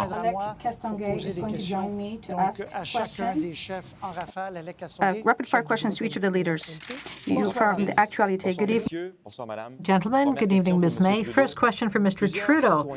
Many Canadians wrote to us with their concern about the fact that about 50 migrants cross at Roxham Road at the Canadian border every day. Is that a problem for you? Yes, it's a problem, because we are now in a world where there are 70 or 75 million displaced persons. We recognize that we have a responsibility to make sure that these people go through our entire immigration system, and that's what we're doing. We've made the necessary investments, and there's no free pass to get through the border. Whether people arrive in a regular or an irregular way at the border, they have to go through a security check, and they have to go through every step of our immigration Thank you, Mr. system. Trudeau. Ms. May. Climate change is an issue for the entire planet, not just for Canada. Yet in the next 10 years, China intends to open 6 new coal plants every month. How can we ensure that Canadians will not be obliterated by the actions of other countries? It is not possible for me to guarantee anything, but I'm absolutely certain that if Canada keeps doing what it's doing now as a rich, industrialized country with an increase in greenhouse gases, it's impossible for us to play a role worldwide in UN negotiations. In the past, we had the role of a leader. We have lost that role because of our failure against the disaster of climate change. I am convinced that with a plan like Mission Possible, we can still play the role. Thank you, Ms. May. Mr. Bernier, you want Canada to take in fewer immigrants and fewer refugees. You want to cut foreign aid to poorer countries, and you want Canada to withdraw from the UN? Does Canada have a role to play on the world stage? Of course, Canada has a role to play on the world stage alongside its allies, but we have to help ourselves back home first as a top priority. And you're right when it comes to immigration. Mr. Trudeau suggested earlier that our stance on immigration is radical. 40% of Canadians want to lower immigration levels. We're the only party that dares to speak up about this. We're the only party to want to stem the tide of mass immigration. We need to focus on economic immigrants. There's always a social cost to having unbridled immigration, unfettered immigration. Look at the rising housing costs in Toronto and Vancouver. 40% of immigrants flow into those cities, and that puts pressure on the housing market. We need lower immigration. Mr. Scheer, you would cut development aid by 25%, which would bring Canada's contribution to its lowest level since 1965. Doesn't that go against Canadian values? We will eliminate 25% of foreign aid that currently goes to countries that are relatively rich. We will keep that 25% here to make Canadians' lives more affordable. We will pay for our universal tax cut, $850 for an average household. We will eliminate GST for some while cutting aid to poorer countries. We will also eliminate corporate subsidies. We will have a costed platform published very soon, as opposed to Mr. Trudeau, who is hiding the costing of over 50% of his commitments. Thank you, Mr. Scheer. Mr. Blanchet, you said that Canada should have minded its own business and not arrested Huawei's chief financial officer, Meng Wanzhou, on the request of the U.S. In your view, is the rule of law negotiable based on how powerful a client or a country is? The truth is that the United States decided to call upon trade notions. It was not a criminal thing. It was linked to sanctions that Canada should not follow up on. And when you're on the ice against such a powerful opponent like China, it is the Quebec producers and the Western producers who have to pay the price in the end. I think the government acted irresponsibly. You got to think about the consequences. The Americans didn't come and help us. How can you enforce our extradition treaties if you don't respond to if we don't respond to our allies? It was an extradition issue that was related to commercial sanctions imposed by Americans. Thank you very much, Mr. Blanchet. Mr. Blanchet, Mr. Singh, every time Canada signs a trade agreement, be it with the U.S. or with Europe, the NDP objects. Do you believe in free trade, or are you a protectionist? In my opinion, it depends what kind of trade. If it's good for workers, then it's a good deal. But what we've seen with Mr. Trudeau and Mr. Scheer, too, as conservatives, they want trade that gives all the power and all the benefits to the wealthiest. But that doesn't help workers. What I want to see is trade deals that benefit workers. I don't work for the rich. I work for you, for Canadians. Mr. Singh, Europe and the United States have similar values to Canada's. Why would you oppose those deals? Well, for example, with NAFTA, there's a breach that's been opened up in supply management. There's higher drug prices and no protections for workers or the environment. Thank you very much, Alec, for your questions. Thank you very much. Next theme. Identity, ethics, and governance. We're going to launch this theme with a question from a Canadian in Montreal. Lise Pigeon, good evening. Good evening, Patrice. We're listening to you. The leaders are listening to your question. I am 63 years old. I have multiple sclerosis. I've had it for 30 years and also severe rheumatoid arthritis since I was 12 years old. I can't walk anymore. I'm in pain. I wear adult diapers. I have bed sores, and that's not the end of it. Ms. May and gentlemen, in order that you, your loved ones, and all of us to one day have the right to die in dignity, will you promise voters, yes or no, to soften the current legislation as was recommended by Judge Baudouin of the Quebec Superior Court? without, of course, creating additional obstacles. Thank you. Thank you very much, Ms. Pigeon. We'll come back to you after the answers. Ms. May, you're the first one to answer.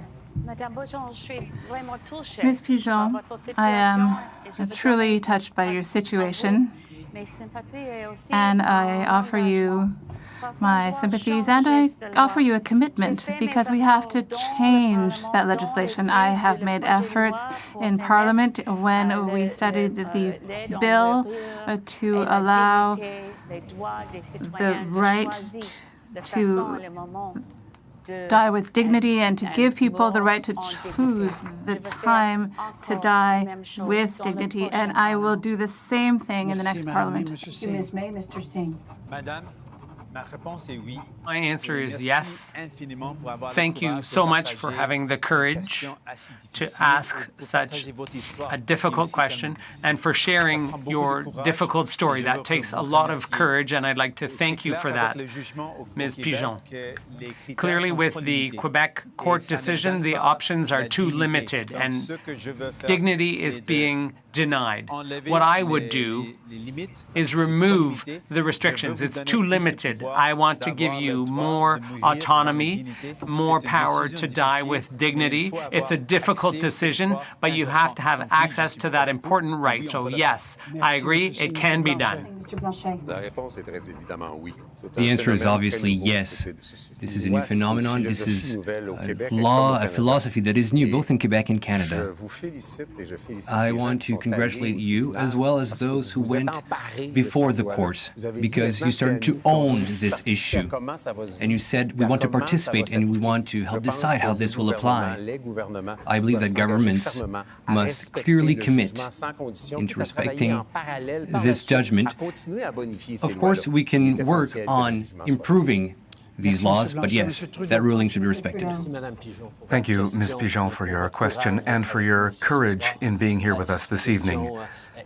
This is a very personal question for people and for families, and we need to be there as a government to help you navigate these difficult questions. Yes, we are going to relax the law in the next 6 months, because we have recognized from the beginning that this was a new law. We had to find a balance between protecting the most vulnerable and respecting people's rights and people's individual choices. And we understood even 3 or 4 years ago when we proposed this law that the courts and that society, everyone was going to evolve, and we will continue to evolve with them. Thank you for your question. Thank you very much for your question, and you have all of my sympathies. This is a very personal issue for you. I think that this is a subject on which all parties in Parliament try to unite to respond to tribunal decisions whilst trying to find a balance to protect vulnerable people. We will always respect court decisions. At the same time, we will evaluate the decision. Like Mr. Blanchet said, this is a completely new system, and so we need to try and find the right path forward. Conclusion, Mr. Bernier. Indeed, this legislation needs to be overhauled. I can tell you that I did vote in favour of the bill to die with dignity. We're in favour of individual responsibility and freedom at the People's Party of Canada, and I am prepared to make an undertaking to have this legislation overhauled, such that those people who want to make this difficult choice with their loved ones by their side, so that they are able to make this difficult choice. And you have the support of the People's Party of Canada, Madam. Thank you, Ms. Pigeon. You are so courageous for being here with us tonight. Thank you so much.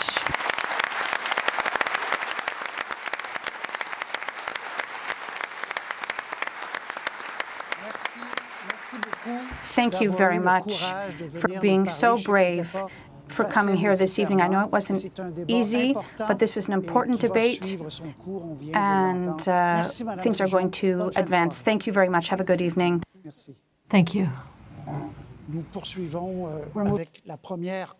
On to our next three-way debate, Mr. Singh, Mr. Trudeau, and Mr. Bernier. Obviously, we received a lot of emails about secularism. So I'm going to ask all three of you a rather simple question. Are you going to intervene to challenge Bill 21 on secularism? And if so, at what stage? Give us some details, because we get the impression that you're being really cautious to not displease Quebec's voters, and things are being very confusing. So please be clear, Mr. Singh. I'll start with you. Yeah, okay. I've always been clear. I do not want to intervene. What I do want to do is always fight against division. I'm against discrimination. I know a lot of people face discrimination in their lives. It's wholly unacceptable. But I want people to get to know me in Quebec and all across the country. I speak to people, I say, yes, I wear a turban, but I'm in favor of the right to abortion. I'm in favor of fighting climate change. Sure, I wear a turban, but we share the same values. It's all about values. If you want to protect society, you need to reinforce women's rights, their right to choose. That's how you create a fairer society, and that's what I'm willing to do. I've always been very clear as well. We will not intervene at this stage because this is a question, an issue where Quebecers are challenging this unfair law, or this law that they find unfair, before the courts. It would be irresponsible for a federal government to close the door to ever intervening at a future stage when freedoms and fundamental rights are at issue. We need to be there to protect francophones outside of Quebec. We need to be there to fight for the rights of women, for the rights of the LGBTQ community, and for the rights of religious minorities. I will always defend the rights of everyone, and we'll see when we come to the next stages. Trudeau has just told us that he would get involved, and Mr. Singh said the very opposite to what he said in English just a few days ago. If I may finish, Mr. Singh, I will stick by my word. This is a Quebec area of jurisdiction. Secularism in Quebec, it's the way things are now. It's a Quebec area of jurisdiction. We have to honour that. And we can't step in and ride roughshod over Quebec's areas of jurisdiction. We're not going to intervene like Mr. Trudeau has indicated he will, and we're not going to hem and haw. Not true. Mr. Singh, you said at a press conference after your last debate that you would intervene at the Supreme Court stage. Can you give us more details? I simply repeated a fact, what Mr. Trudeau said, and I repeated it. What I said clearly was that I do not want to intervene. I don't want to. What I do want to do is to win over the hearts of people. That's what I've always said. That's what I want to do, because I know that the politics of division is not good for society. It's harmful. I was very clear that there is a possibility that the federal government might need to intervene, but it's not guaranteed, Mr. Bernier, because we are going to let the court case follow its course. But I think Canadians expect that a federal government be there to defend, for example, francophone communities. If, for example, a conservative majority government under Doug Ford wanted to attack francophones in Ontario, they expect a federal government to be there to defend them. It's expected that a federal government will be there to defend the rights of women against a provincial federal government that would want to take away those rights. We will be there to defend fundamental rights for all. Mr. Bernier, conclusion, please. Well, here's my take on the matter. It's quite simple. There's a consensus in Quebec around secularism, and your position is to, in fact, meddle in a provincial area of jurisdiction, tell Quebec what to do in its own backyard, and we in the People's Party of Canada, we are going to respect the Constitution. Unlike you, we're not going to meddle. In fact, Mr. Legault had political guts to do what he did, and I really respect that. I really respect that. And, you know, if you last minute, Mr. Singh, bandy around Mr. Trudeau discriminatory affected women's rights. It's one thing to say you support them, it's another thing to actually do it. And now the only place in New Brunswick that offers abortion services is set to close, and you've done nothing to protect that clinic in New Brunswick. How can you say one thing publicly, yes, I'm in favor of this right, but in private, it's not the same thing at all? Yes, we are very concerned by the decision of the Conservative government in New Brunswick, which is taking a step backwards for women's rights. We worked with the former Liberal government in New Brunswick to improve access to abortion services. And now we see a Conservative government that has been elected that is not there to defend the rights of women. And that's the danger with Mr. Scheer. He won't be there to defend the rights of women. Great. Thank you very much. We're going to move ahead now with another three-way trio with Ms. May, Mr. Scheer, Mr. Blanchet. We're going to go back to secularism later. We're going to keep with the theme of abortion. Mr. Scheer, can you commit to improving access to abortion despite your religious beliefs? For the final time, I've always been clear on the matter.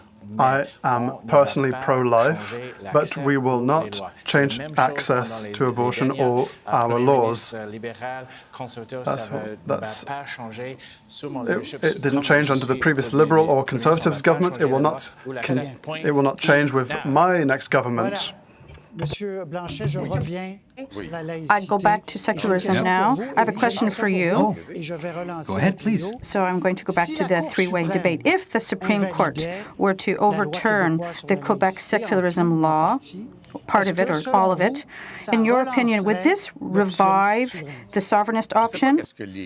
I don't know what the people of Quebec would do if that were to be the case. But for Quebecers, the notion of secularism, it's a progressive value that comes from the Quiet Revolution. It's welcoming, it protects, it's fair. It's fair for men and women. It's not something that is restrictive in the heart and mind of Quebecers. I appreciate that some say that it's up to Quebec to decide. Now, Mr. Singh, you're not saying the same thing in English and in French. And when we're talking about secularism, Mr. Trudeau speaks about New Brunswick and the right to abortion. Quebecers need to know that they will elect people who are in favor of secularism. The people who would lose before the Supreme Court, would they feel that this is an institutional lack of respect? Well, some might ask themselves that question. I'm convinced that is not the Legault government's intention, that it's not a sovereignist government. I am the only person who has been clear on the matter. We will not intervene. It's not that we didn't only say we don't want to, we said we won't. That was my position at the very beginning, it's my position today, and it will be my position after the election. What is clear is that Mr. Blanchet's priority is to try and stir up sovereignism once again. He will work with the Parti Québécois the second the elections are over to try and lead to a new referendum. That's his priority, and that's clear. I do not want to intervene either, but I think it's a bit strange in this federal election. I agree with Chantal Hébert, who wrote today that it is not an issue for a federal election. We've had a debate on Bill 21. I think we've talked more about that than the climate crisis throughout this election. And that worries me. I hope that Quebecers and Quebec as a nation will remain an inclusive society. I think that is an issue for Quebec and Quebecers.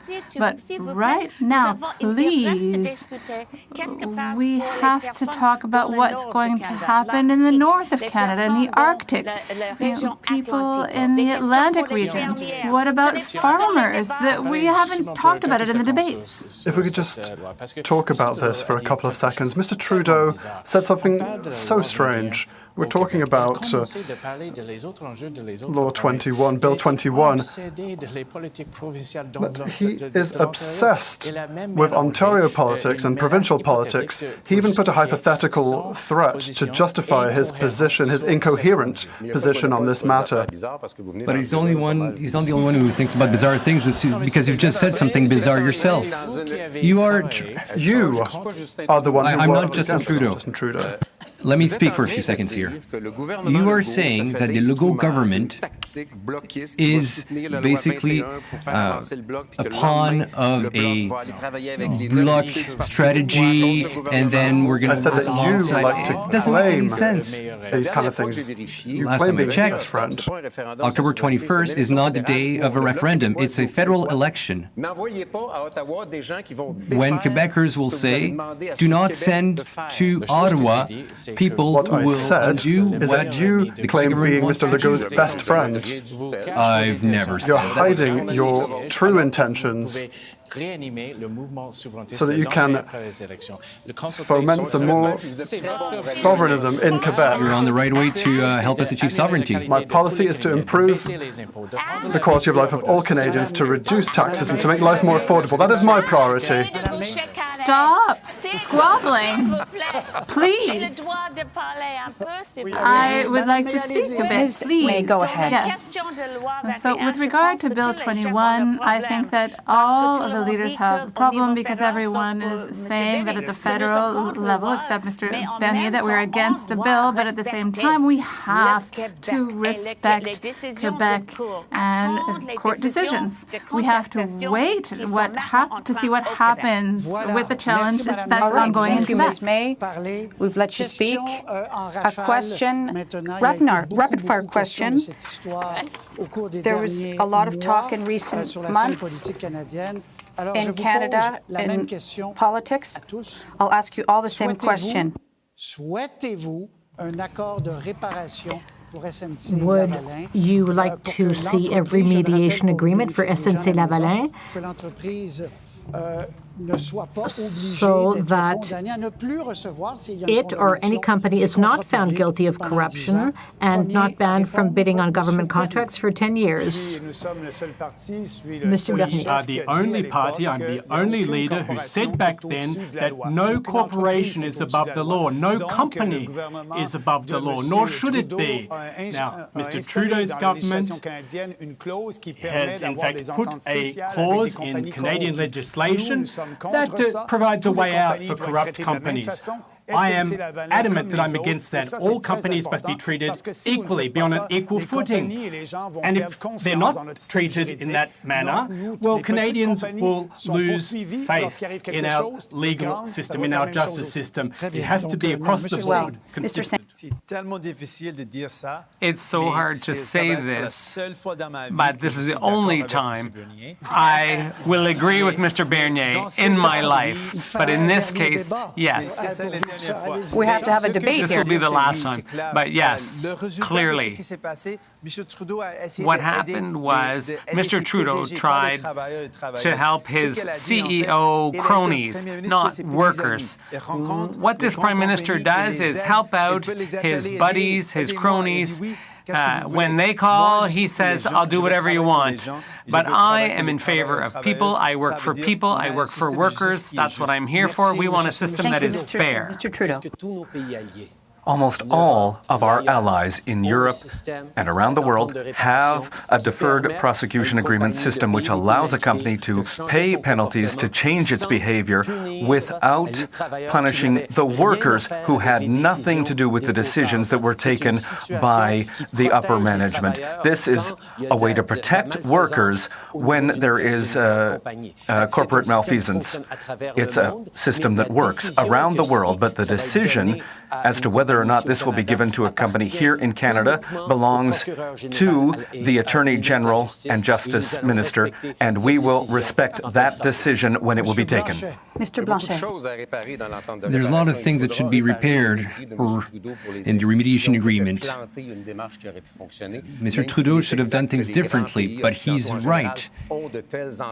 Most Western countries have remediation agreements in their laws. I see that Mr. Bernier and Mr. Singh have a terrible habit to play that Quebec is corrupt card. The 3,400 employees of SNC-Lavalin and the current executive of SNC-Lavalin are not crooks. The shares will be sold. You will have people looking for jobs, and another jewel of our economy will fall down because of the negligence of Federalist parties. The jewel of our country is the independence of the judiciary. judiciary, and Justin Trudeau tried to butt in to an independent decision made by his Attorney General. And when he received a decision that wasn't to his liking, he simply fired her. He tried to undermine our independent judicial apparatus. The decision is the Attorney General's. There's only one job that the Prime Minister wants to save, and that is his own. Madame May. Ms. May. Well, I agree with my colleague, Mr. Singh. I agree with Mr. Bernier. There is no business or person who is above the law. And that is why I am disappointed in Mr. Trudeau, because he broke the law by putting pressure against the Attorney General. And at the same time, the omnibus bill that I was talking about earlier, in that same omnibus bill for the budget, where the criminal code was changed to help SNC Lavalin. That is not how you make the decision. Open debate now. I'm going to ask you a question, and then it's up to you to respond. It's in a crisis situation that you can measure the judgment and transparency of a leader. You've almost all forgiven some candidates or let them go. Embarrassing candidates. So from now on, can you tell us that there'll be zero tolerance for any candidate or MP who would make any racist comments? Mr. Blanchet. First, I understand why this question is asked tonight. If any of the candidates had refused to apologize explicitly, there would not be a candidate of the Bloc tonight, because I can state I'm sure that the fact that I wrote in newspapers, that I was on TV before, I know that everybody looked into that with a fine-tooth comb. And I understand that it's the same for my colleagues on stage tonight. What is essential to me in an election campaign is that people can choose for whom they'll vote based on the values they put forth. And we will work for Quebec. 4 examples of people what we had to forgive, you and Mr. Trudeau, Mr. Scheer as well. I can say is that there is one candidate who did not meet our policy. That is a candidate who breached ethic guidelines twice, who lied about many things in their life. And that is the Liberal Papineau candidate. Mr. Trudeau. Apologies are important, but intentions and values and concrete measures that are taken are important as well. And we will always judge on values and actions taken by everyone. It's a part of the election choice before people. Our people representing their values will be there to defend them, and people know that for 4 years I have been defending them, and we will continue to move forward defending those values together. We're not perfect. I'm not perfect. All the candidates have made mistakes, but what's important is that they take ownership of their mistakes, that they own them, and thereafter we just need to ensure that they share Canadian values, that of tolerance, acceptance, freedom. Our party has been founded on personal responsibility, freedom. All our candidates are expected to live by those principles. That's a question of authenticity. If a person apologizes but doesn't commit to change in the future, there's no strong commitment to do things differently. So in that case, it would be a no. But if a person says they're sorry and commits to change, if they share our values, they can stay in our party. Our value is to work for people, not for the wealthy. Our value is to defend human rights. We want to advance social justice and fight the climate crisis. We can do this together, and that's exactly the type of candidates and team we have and we need. I think that we have a problem in our democracy. I have a number of people who've asked me why would someone run for a party in an election in our democracy? Because there are always things that are embarrassing. But to me, it's an issue of the level of their comments. We have zero tolerance for racism, anti-Semitism, sexism. We have zero tolerance. That's clear. But we have to think about this because in the last few weeks in this election, we have spent an awful lot of time on small politics and not to try to find a way to work together to fight the climate emergency. And to my last breath, I will try to stop the climate emergency. We need to work together. We need to make the right choice. We need to move forward to fight against climate change, and we will continue to move forward. Thank you, Mr. Scheer, Mr. Blanchet, and then we'll conclude. The choice for this election is clear. 4 more years of tax hikes, of more expensive lives, or a Conservative government that will make life more affordable for everyone. We'll be in the House of Commons. We will vote in favor of what's good for Quebec against what is not good for Quebec. Thank you, ladies and gentlemen. Thank you, leaders. Thank you very much. Overall, you were relatively disciplined. Thank you. October 21st is voting day. So we'll be here on the set at Radio-Canada. Thank you for your attention tonight. I'd like to thank the whole team. Welcome to a special post-debate edition of Power and Politics. I'm Vashi Capellos. The final leaders' debate of election 2019 has just moments ago wrapped up. 6 leaders faced off in French for 2 hours. Will it change voters' minds in the remaining 10 days of the campaign? Who made an impression? We have extensive analysis ahead. In a few moments, we will hear from the leaders as they speak to reporters. We'll, of course, bring that to you live, but joining me to help walk us through the debate and what came of it is the Power Panel in Toronto, Melissa Lantzman of Hill & Knowlton Strategies, and with me in studio, Yolande James, former Quebec Liberal Cabinet Minister, and Françoise Boivin, political commentator and former NDP MP. And shortly joining us, Radio-Canada's Daniel Thibeault. He's filing his story at the moment. As soon as he's finished, he'll run over here and accompany us throughout the next hour and a half or so while those debates are happening. Françoise, I'll start with you right to the point. What stood out for you? What's your verdict on this? I know it was much more understandable because less moments where they were all talking on top of one another. You'll say I'm a contradiction, but I was a bit bored by it because I heard so many lines that I heard so often since the beginning of this campaign that it just went like wah, wah, a few times, just like that. So there were a few good moments. Andrew Scheer was way better than he was at the TVA. So I don't think anybody can say that he was not alive and kicking a bit. But I was surprised by Yves-François Blanchet that he was not more... He's got an advance in a sense. I suspect that he had the Trudeau virus from TVA, which was to stay a bit back, try to be less, not to attack, and just put a few of his lines to show that he was the only one holding a certain position, like on Bill 21 again. But other than that, I thought it was pretty...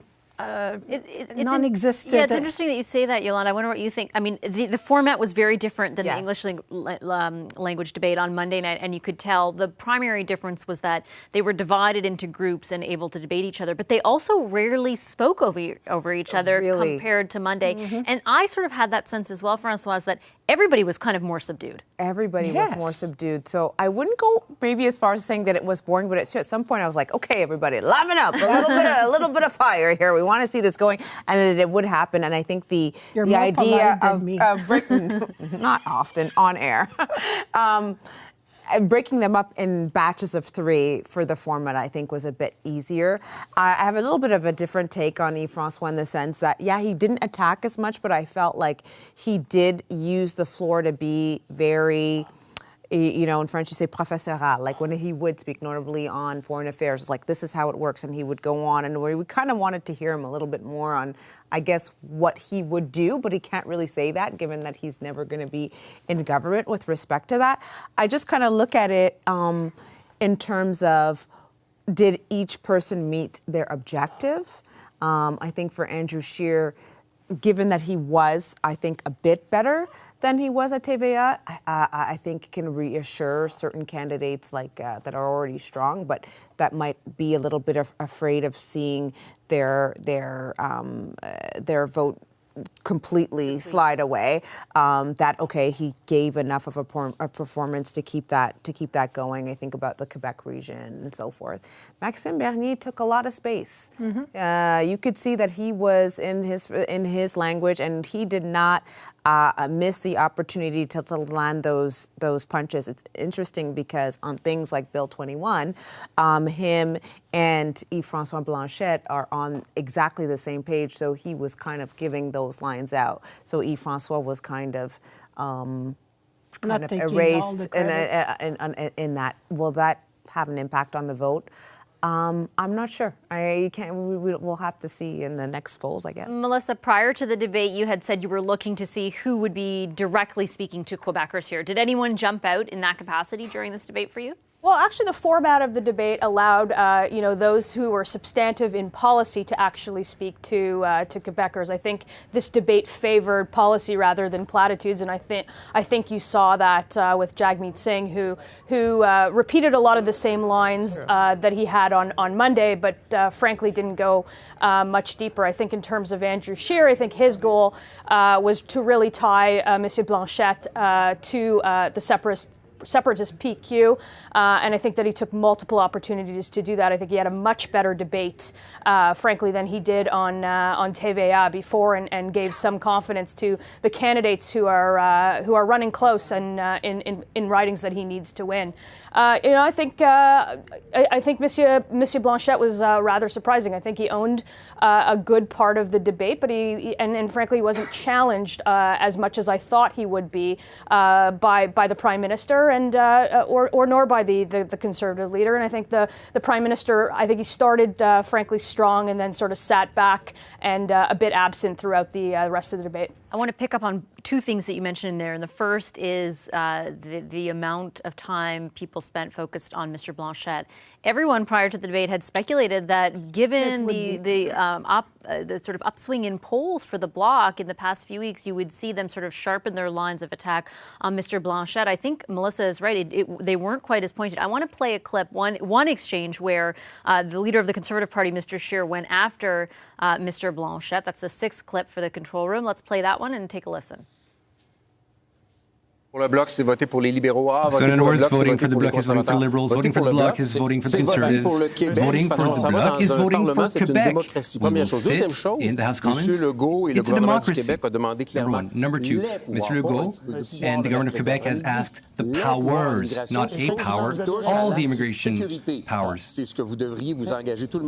You should all commit to give Quebec every power pertaining to immigration. You like to claim that you are Mr. Legault's best friend, but please be honest with me. After the election, you will be working for Canadians? I have news for you, Mr. Scheer.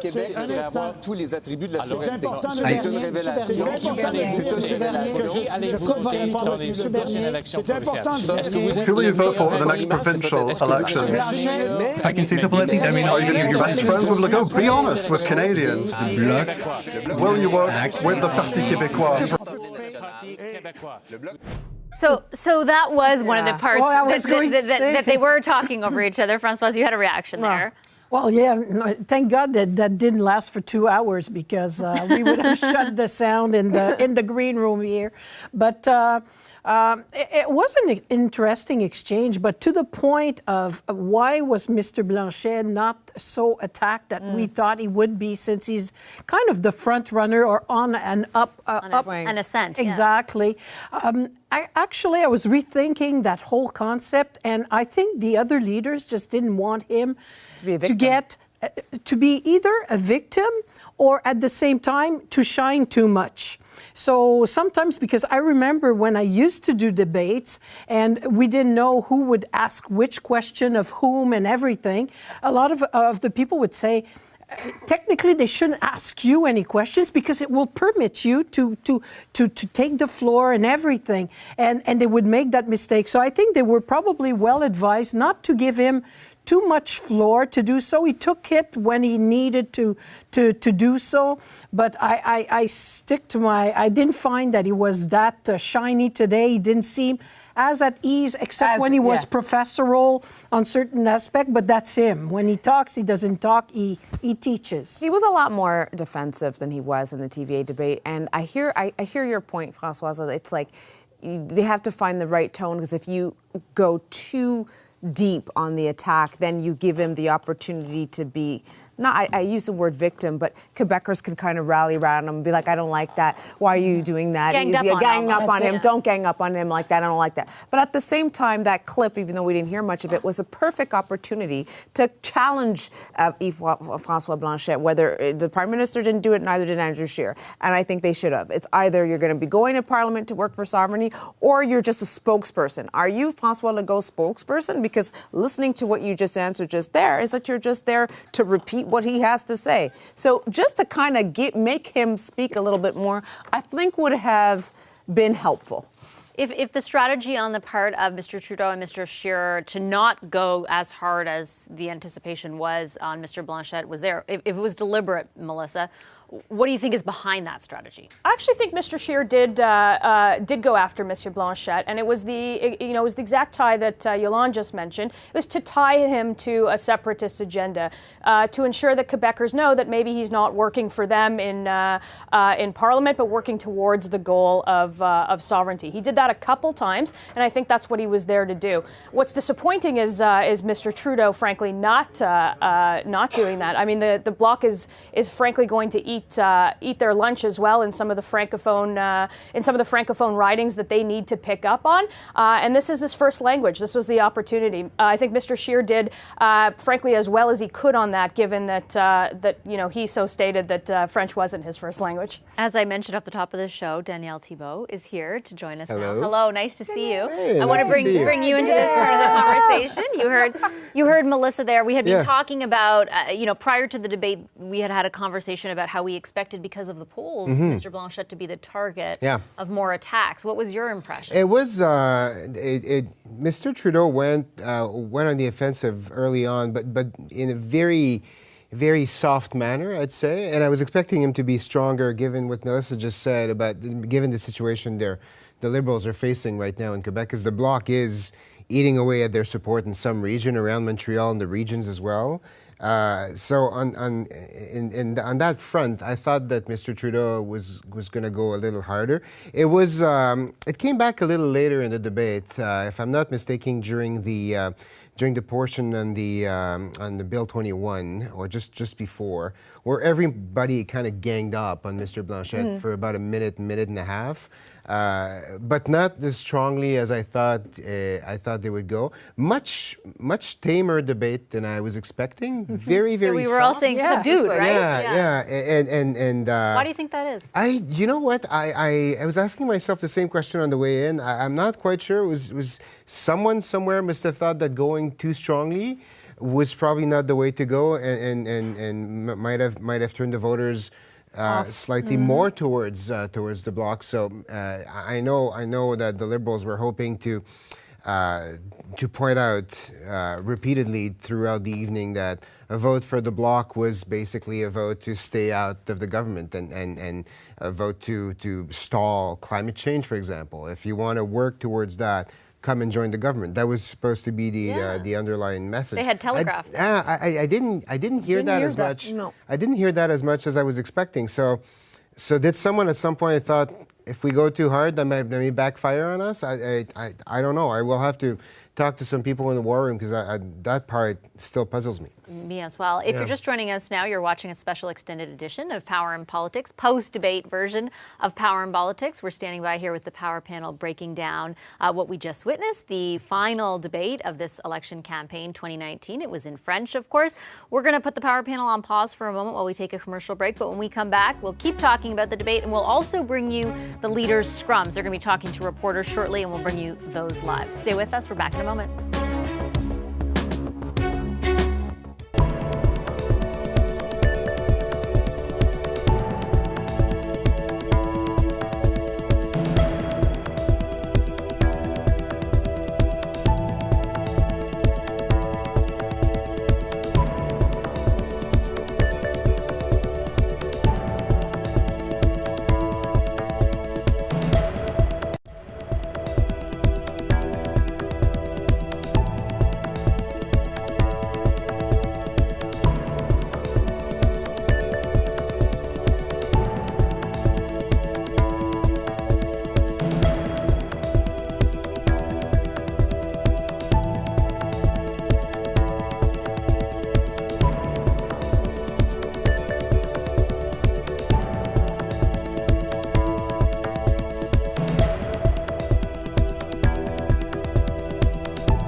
Welcome back to a very special late night edition of Power in Politics. I'm Vashi Capellos. Just moments ago, the French leaders debate wrapped up. We're waiting to hear from those leaders as they speak with reporters, which we'll bring to you live. But helping us with some post-debate analysis is our Power panel this evening, Melissa Lantzman, Yolande James, Françoise Boivin, and Danielle Thibault. Françoise, we were just having a lively conversation here still about trying to figure out what the strategy was about not focusing more on the bloc in this debate. What do you think the overall consequence of that is? Like, if you walk away from this debate, and I know I take your point on that it was very subdued, do you think it does it change anything? It's early as well. I said boring, but I'm like Yolanda. I'm being more polite. It's my job to be diplomatic. Yeah. That sounds so much better. Yes. But does it mean that we just, is it a zero sum? You just walk away status quo, or what happens? I think that there are some leaders of two main parties that maybe they think that if we don't make too much noise, maybe things will go back to normal. but it won't happen. Campaigns have these weird ways of happening. Like I still go back to 2015, but you've got a party who's way ahead, and then suddenly you see your support. Losing. You're losing support by percentage in astronomical, and you start thinking and multiplying by the number of days left, and you think, oh my goodness, will we survive the election, election night? And I think it's quite the gamble they took, Mr. Scheer and Mr. Trudeau, because I'm not sure that the Bloc will go down. If everything goes according to time, Mr. Trudeau is coming out in a few minutes, so I want to get one final comment from both Melissa and Yolande. Melissa, do you hear me? Oh, yeah, no, sorry. I hear you. Sorry.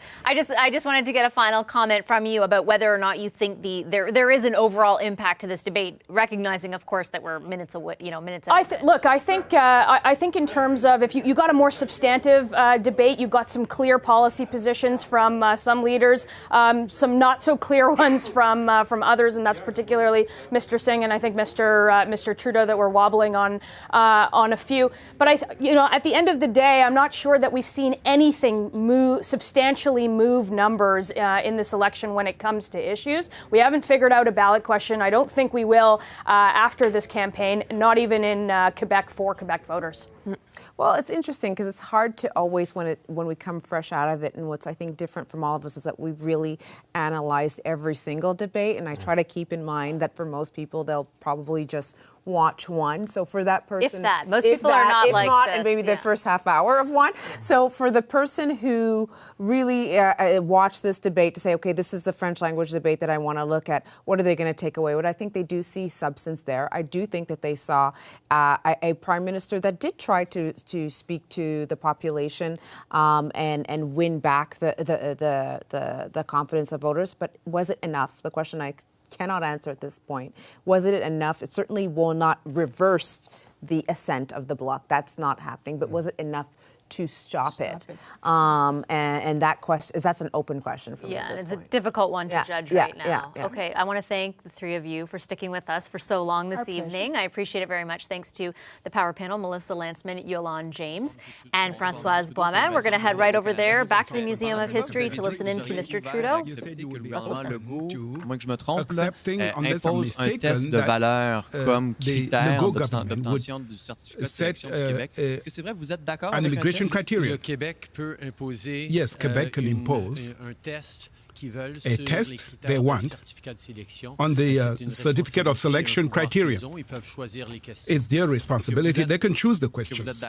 But do you agree with that test? Well, we would have to see the questions on that test before I determine how I feel about it.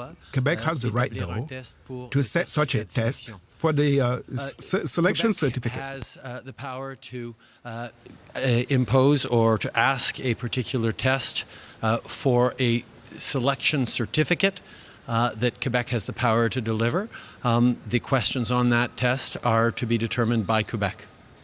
Ikian RNN, have you, your campaign, or any other agents secured non-disclosure agreements from anyone about inappropriate sexual personal conduct? No. Follow-up, the 2001 yearbook from West Point Grey Academy says that you and convicted sex offender Christopher Ingvaldson made a young student's, quote, life at WPGA a lot more interesting / amusing, end quote. How did you two keep her amused? We were teachers. Good evening, Prime Minister. Andrew Lawton from True North. In English and in French, please. When you were accused of, in her words, groping a young woman at the Kokanee Music Festival, you said that people can experience things differently. When you look back at your career at West Point Grey Academy, were there any episodes, any chapters, any incidents where, looking back, you may have, in your view or in the view of anyone else involved, acted inappropriately? No.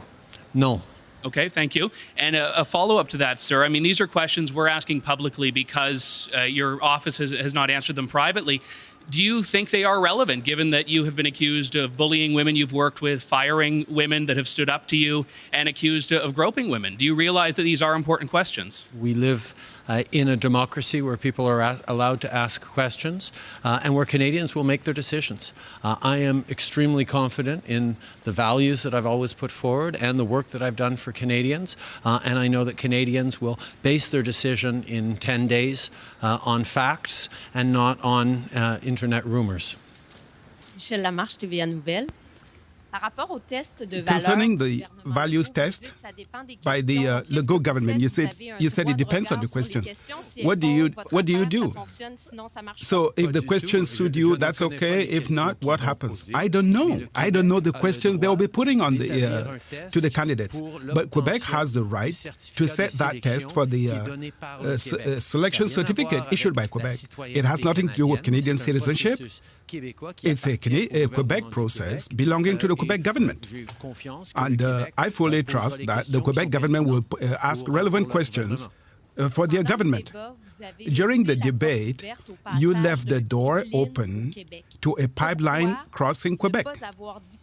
Why didn't you say clearly that there will be no pipeline going through Quebec if the Liberal government didn't want to go there? Well, there is no project on the horizon right now. But there is no social acceptability for a pipeline that would run across Quebec. And we will never impose a pipeline on Quebec. That is Andrew Scheer's plan. David Menzies, Rebel News. Mr. Prime Minister, you left West Point Grey Academy in the middle of a term, which is highly unusual. It was a law firm that made this announcement, which is also highly unusual. Sir, can you tell us the real reason why you left so abruptly, and did it involve any kind of sexual misconduct at the school? I wrote 3 pages on that in my autobiography, and it involved absolutely nothing of the sort of the rumors that you're trying to spread. Even so, Mr. Prime Minister, a follow-up question. Why did so many teenage girls write so passionately about you in the yearbook? Was there any connection to you having a relationship with these girls or their mothers? I was a good teacher. Marika Walsh with the Globe and Mail. Your government has introduced papers in court that say that the compensation in the Human Rights Tribunal ruling would cost $8 billion or upwards of $8 billion. Are you willing to pay that much money, or are you challenging that total cost? We agree with the tribunal's call for compensation of these victims. We will work to compensate those victims. We've done this in the past with the 60s scoop, with the day schools, with the TB, with the forced relocations.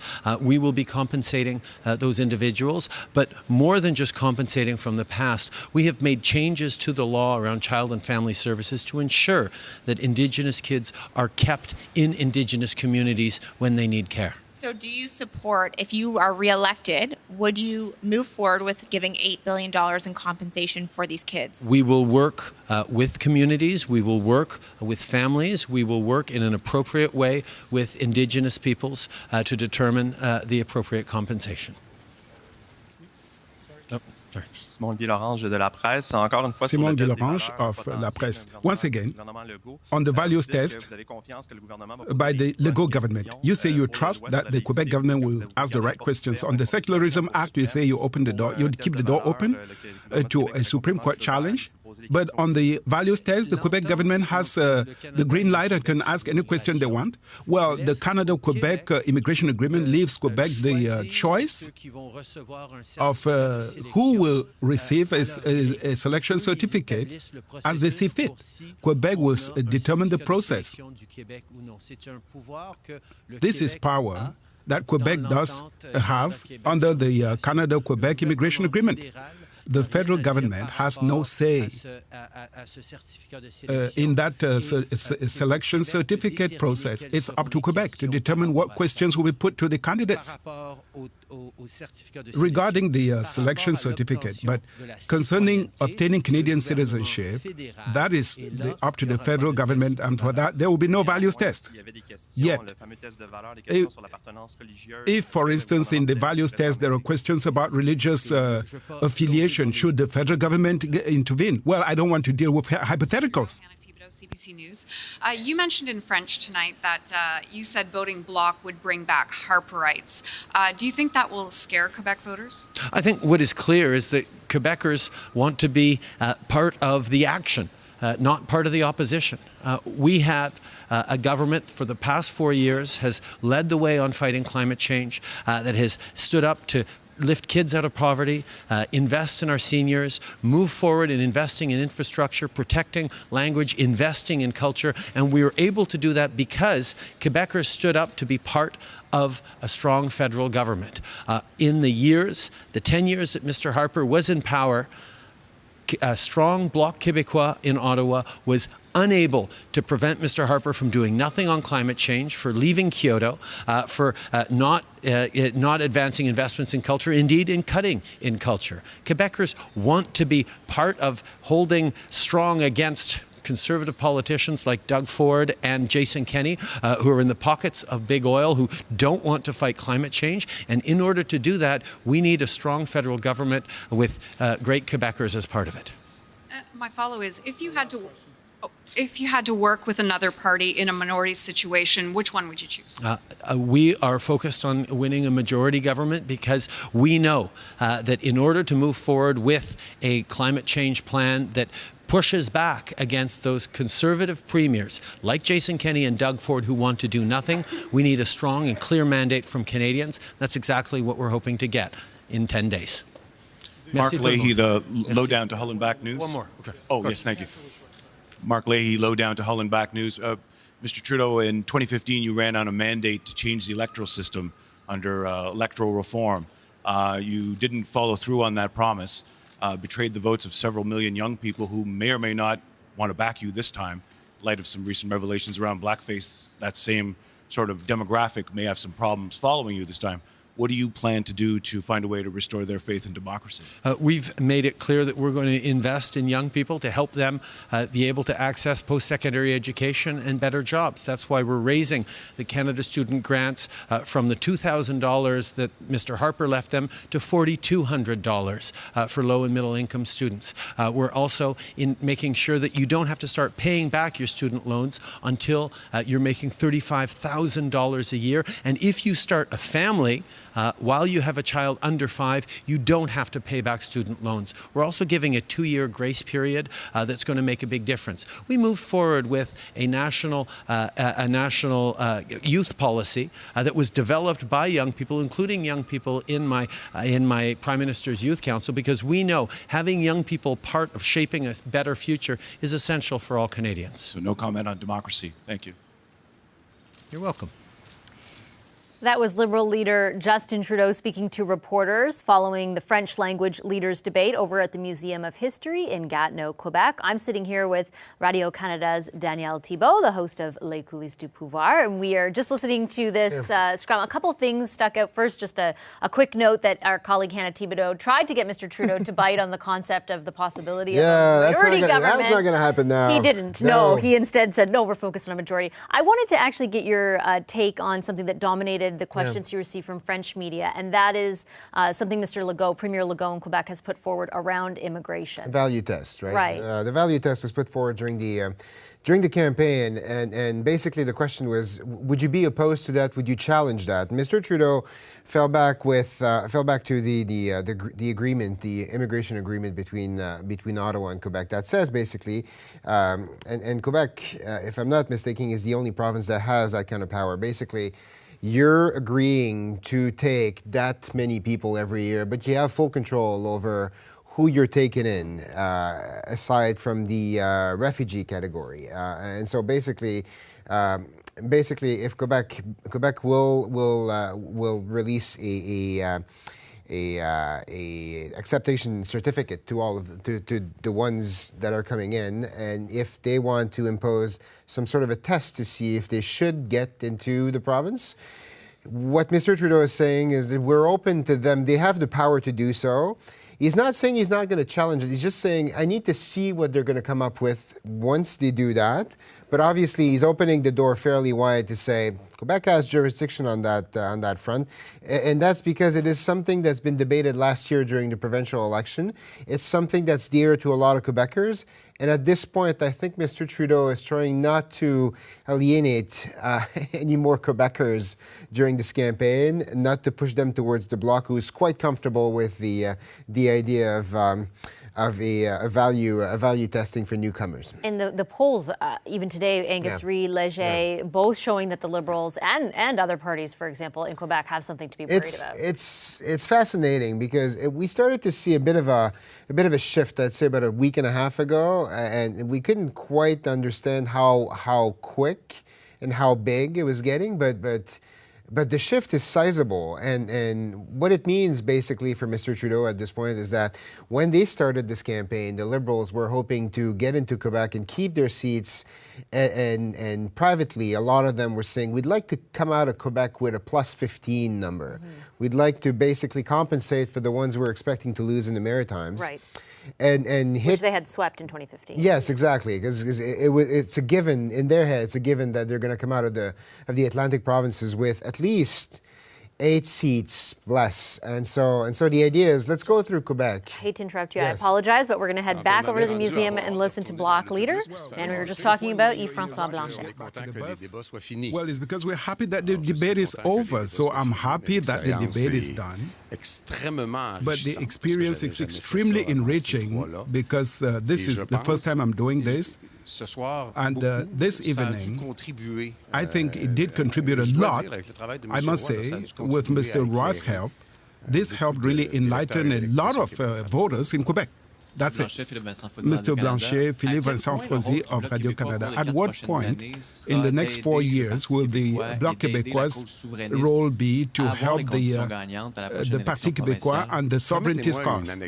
Well, let me tell you an anecdote. Early in the year 2000, Gilles Joseph, under a minority conservative government, got over $3 billion to compensate part of the fiscal imbalance. And to do that, he collaborated with Jean Charest, leader of the Liberal Party and Premier of Quebec.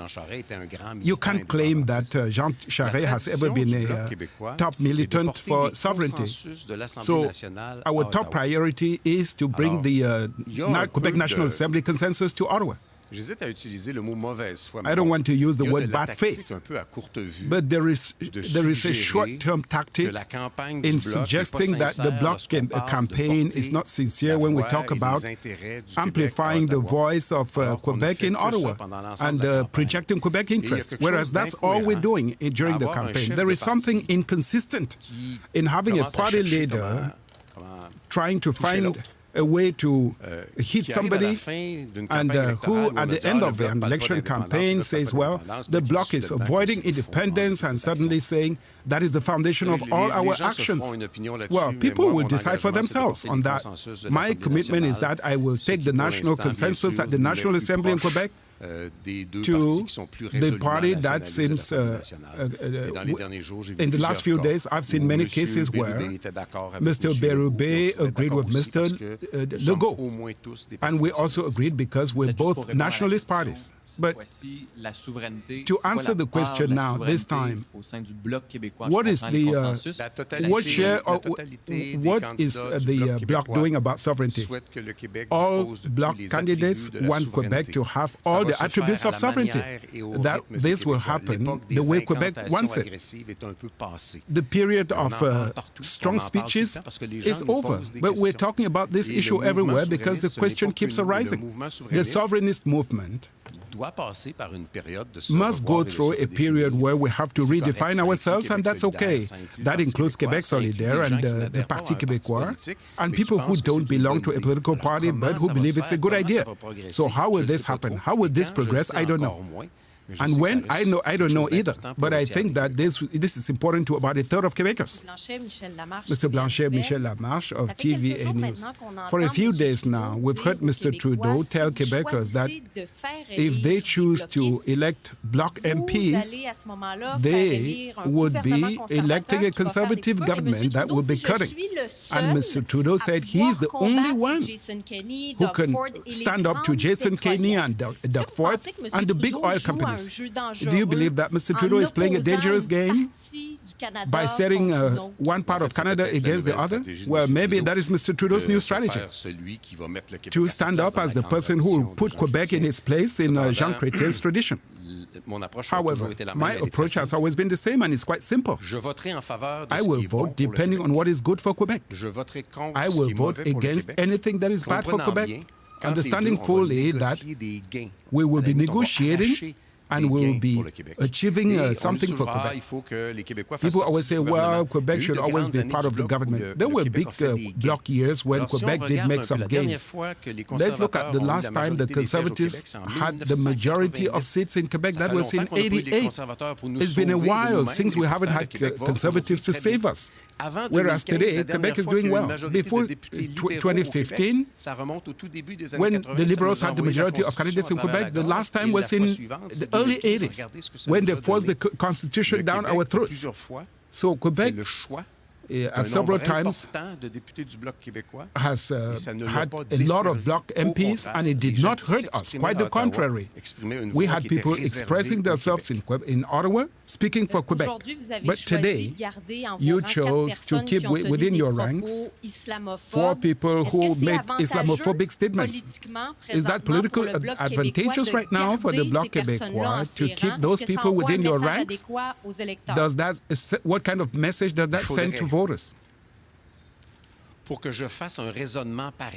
Well, for me to think that way, to feel that by keeping candidates who shared some Islamophobic statements, that I think it will bring me votes, well, I would have to be so cynical, and that has never crossed my mind. I can, and I did say this a while ago, I presume that people who wanted to look through all the articles I wrote and the hundreds of hours of TV time that I did provide, and in the tens of thousands of messages that I put on social media, they never found anything that showed me to be cynical or Islamophobic. So my answer is clearly no. Those people were severely reprimanded for statements shared previously. They apologized, just like the candidates of the other parties did, and I understood during the debate that all leaders were on the same wavelength on this issue. With CTV National News. If you look at most polls, the Liberals and Conservatives are still tied in first place. In the case of a Conservative minority, if your party, if right now is polling anywhere between 20 and 30%, if you could, in the case of a minority Conservative government, would you prop them up and form a coalition government? No. How come? Because if something is proposed in the Parliament, which is good for Quebec, we will vote in favor of it. If something is proposed which is not good for Quebec, we will go against it. And we are not there to participate in any government. We are there only to carry the voice, and only the voice of Quebec in that Parliament. And what about the Liberals? Same thing. Hello, Hannah Thibodeau with CBC National News.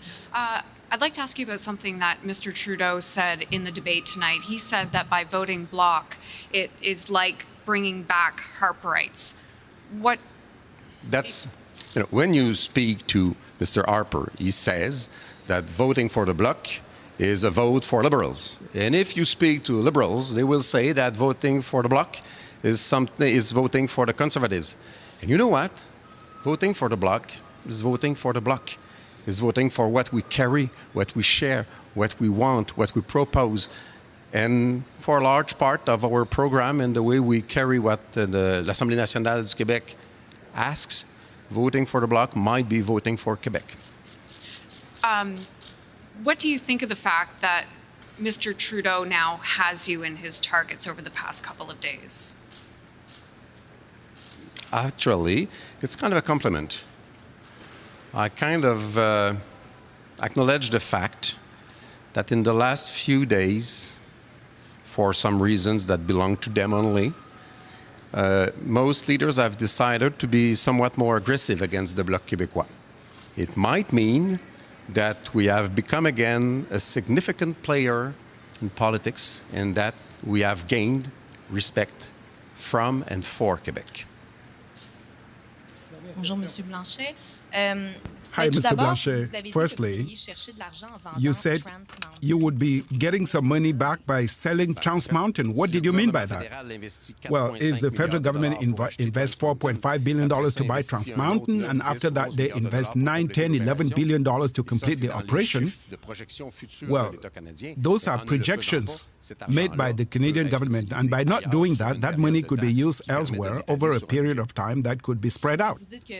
And you said you're in a hurry to get back to your campaign bus. Do you think you were shaken up this evening? Not particularly, no.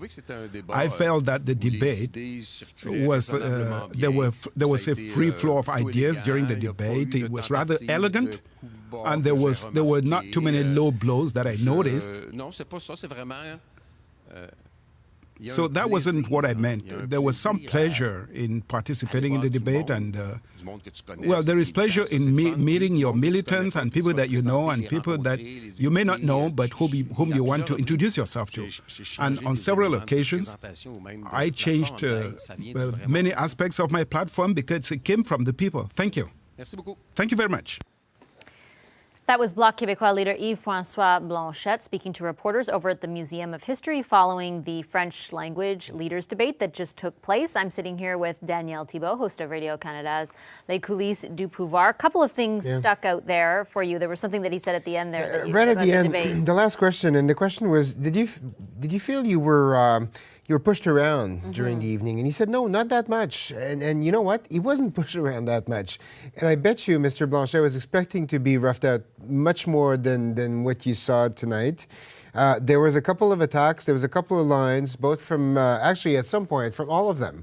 Mr. Trudeau, I think, was the first one to go on the offensive early on, in a very calm manner, but basically pointing out, and that was talked about during the scrum as well, pointing out that a vote for the Bloc is a vote for a conservative government, minority and majority. He said it'd be bringing back the Harper rights. Yes, exactly. And so basically, I think that was setting the tone. At that point, I thought, okay, they're opening the attack line, and we'll see that coming back. And then nothing for a long, long time. And then later on, I believe it was Mr. Scheer who went on the offensive, and then everyone ganged up, and everyone kind of added their say to that. And Mr. Blanchet walks out of there looking like he was the adult in the room to a certain degree, very quiet, very calm, took it in, answered calmly every time someone brought something negative towards him, towards the Bloc, made his points, and he said, no, you know, it was a good moment. It was a good way to talk about ideas, and it was not. We say cacophonique in French. It was easy to listen. It was not like Monday people, where everyone was all where over people were talking over each other. He also was asked by Hannah about his own, are you worried about the attacks coming your way type of thing? What do you think of being targeted? And he said it's actually a compliment. Yeah, no, and it is a compliment, because if people start paying attention the way they do right now to the Bloc Québécois, and they are, it shows that they're gaining in popularity, because for the major part of the campaign early on, there was no mention of the Bloc in either from the Libs or the Conservatives. No one was saying anything, and it was part of the campaign strategy. And I was told by people in the war room on both sides, you know, they're not that strong, they're not making that much of a difference. Basically, we can surf around, we can do our campaign, we can go with our plan and make it happen that way without worrying too much about them. I think that changed now. And here is Conservative leader Andrew Scheer speaking to reporters. Let's listen in live. I'm very satisfied with my performance tonight. I wonder how many conjugation mistakes I made, but I hope that Francophone viewers will excuse me for the mistakes. So I'm ready for your questions, and thank you for being here. What do you make of the fact that Conservatives are already talking about a party that doesn't include you at the top? I reject the premise of that question. How do you reject it? It's on the record. What I know is that our entire team is excited for the election of October 21st. We've got great candidates all throughout the country who are working hard to replace Justin Trudeau and his record of massive deficits, tax hikes, and scandals with a Conservative Party under my leadership that will lower taxes, make life more affordable, and run an ethical and transparent government. But Conservatives seem to have a fallback plan if you don't win. I completely reject the premise of that. We're going to win on October 21st. David Menzies, Rebel News. Mr. Scheer, only 6% of Canadians indicate they want to see immigration increased, yet you are on board with the Trudeau Liberals' plan to increase immigration to 350,000 migrants per year. Why is that? What I've always said is that our immigration targets should be based on the realities of our economic needs and our demographic needs. We have a population that needs immigration to continue to grow. We have an economy that continues to need workers to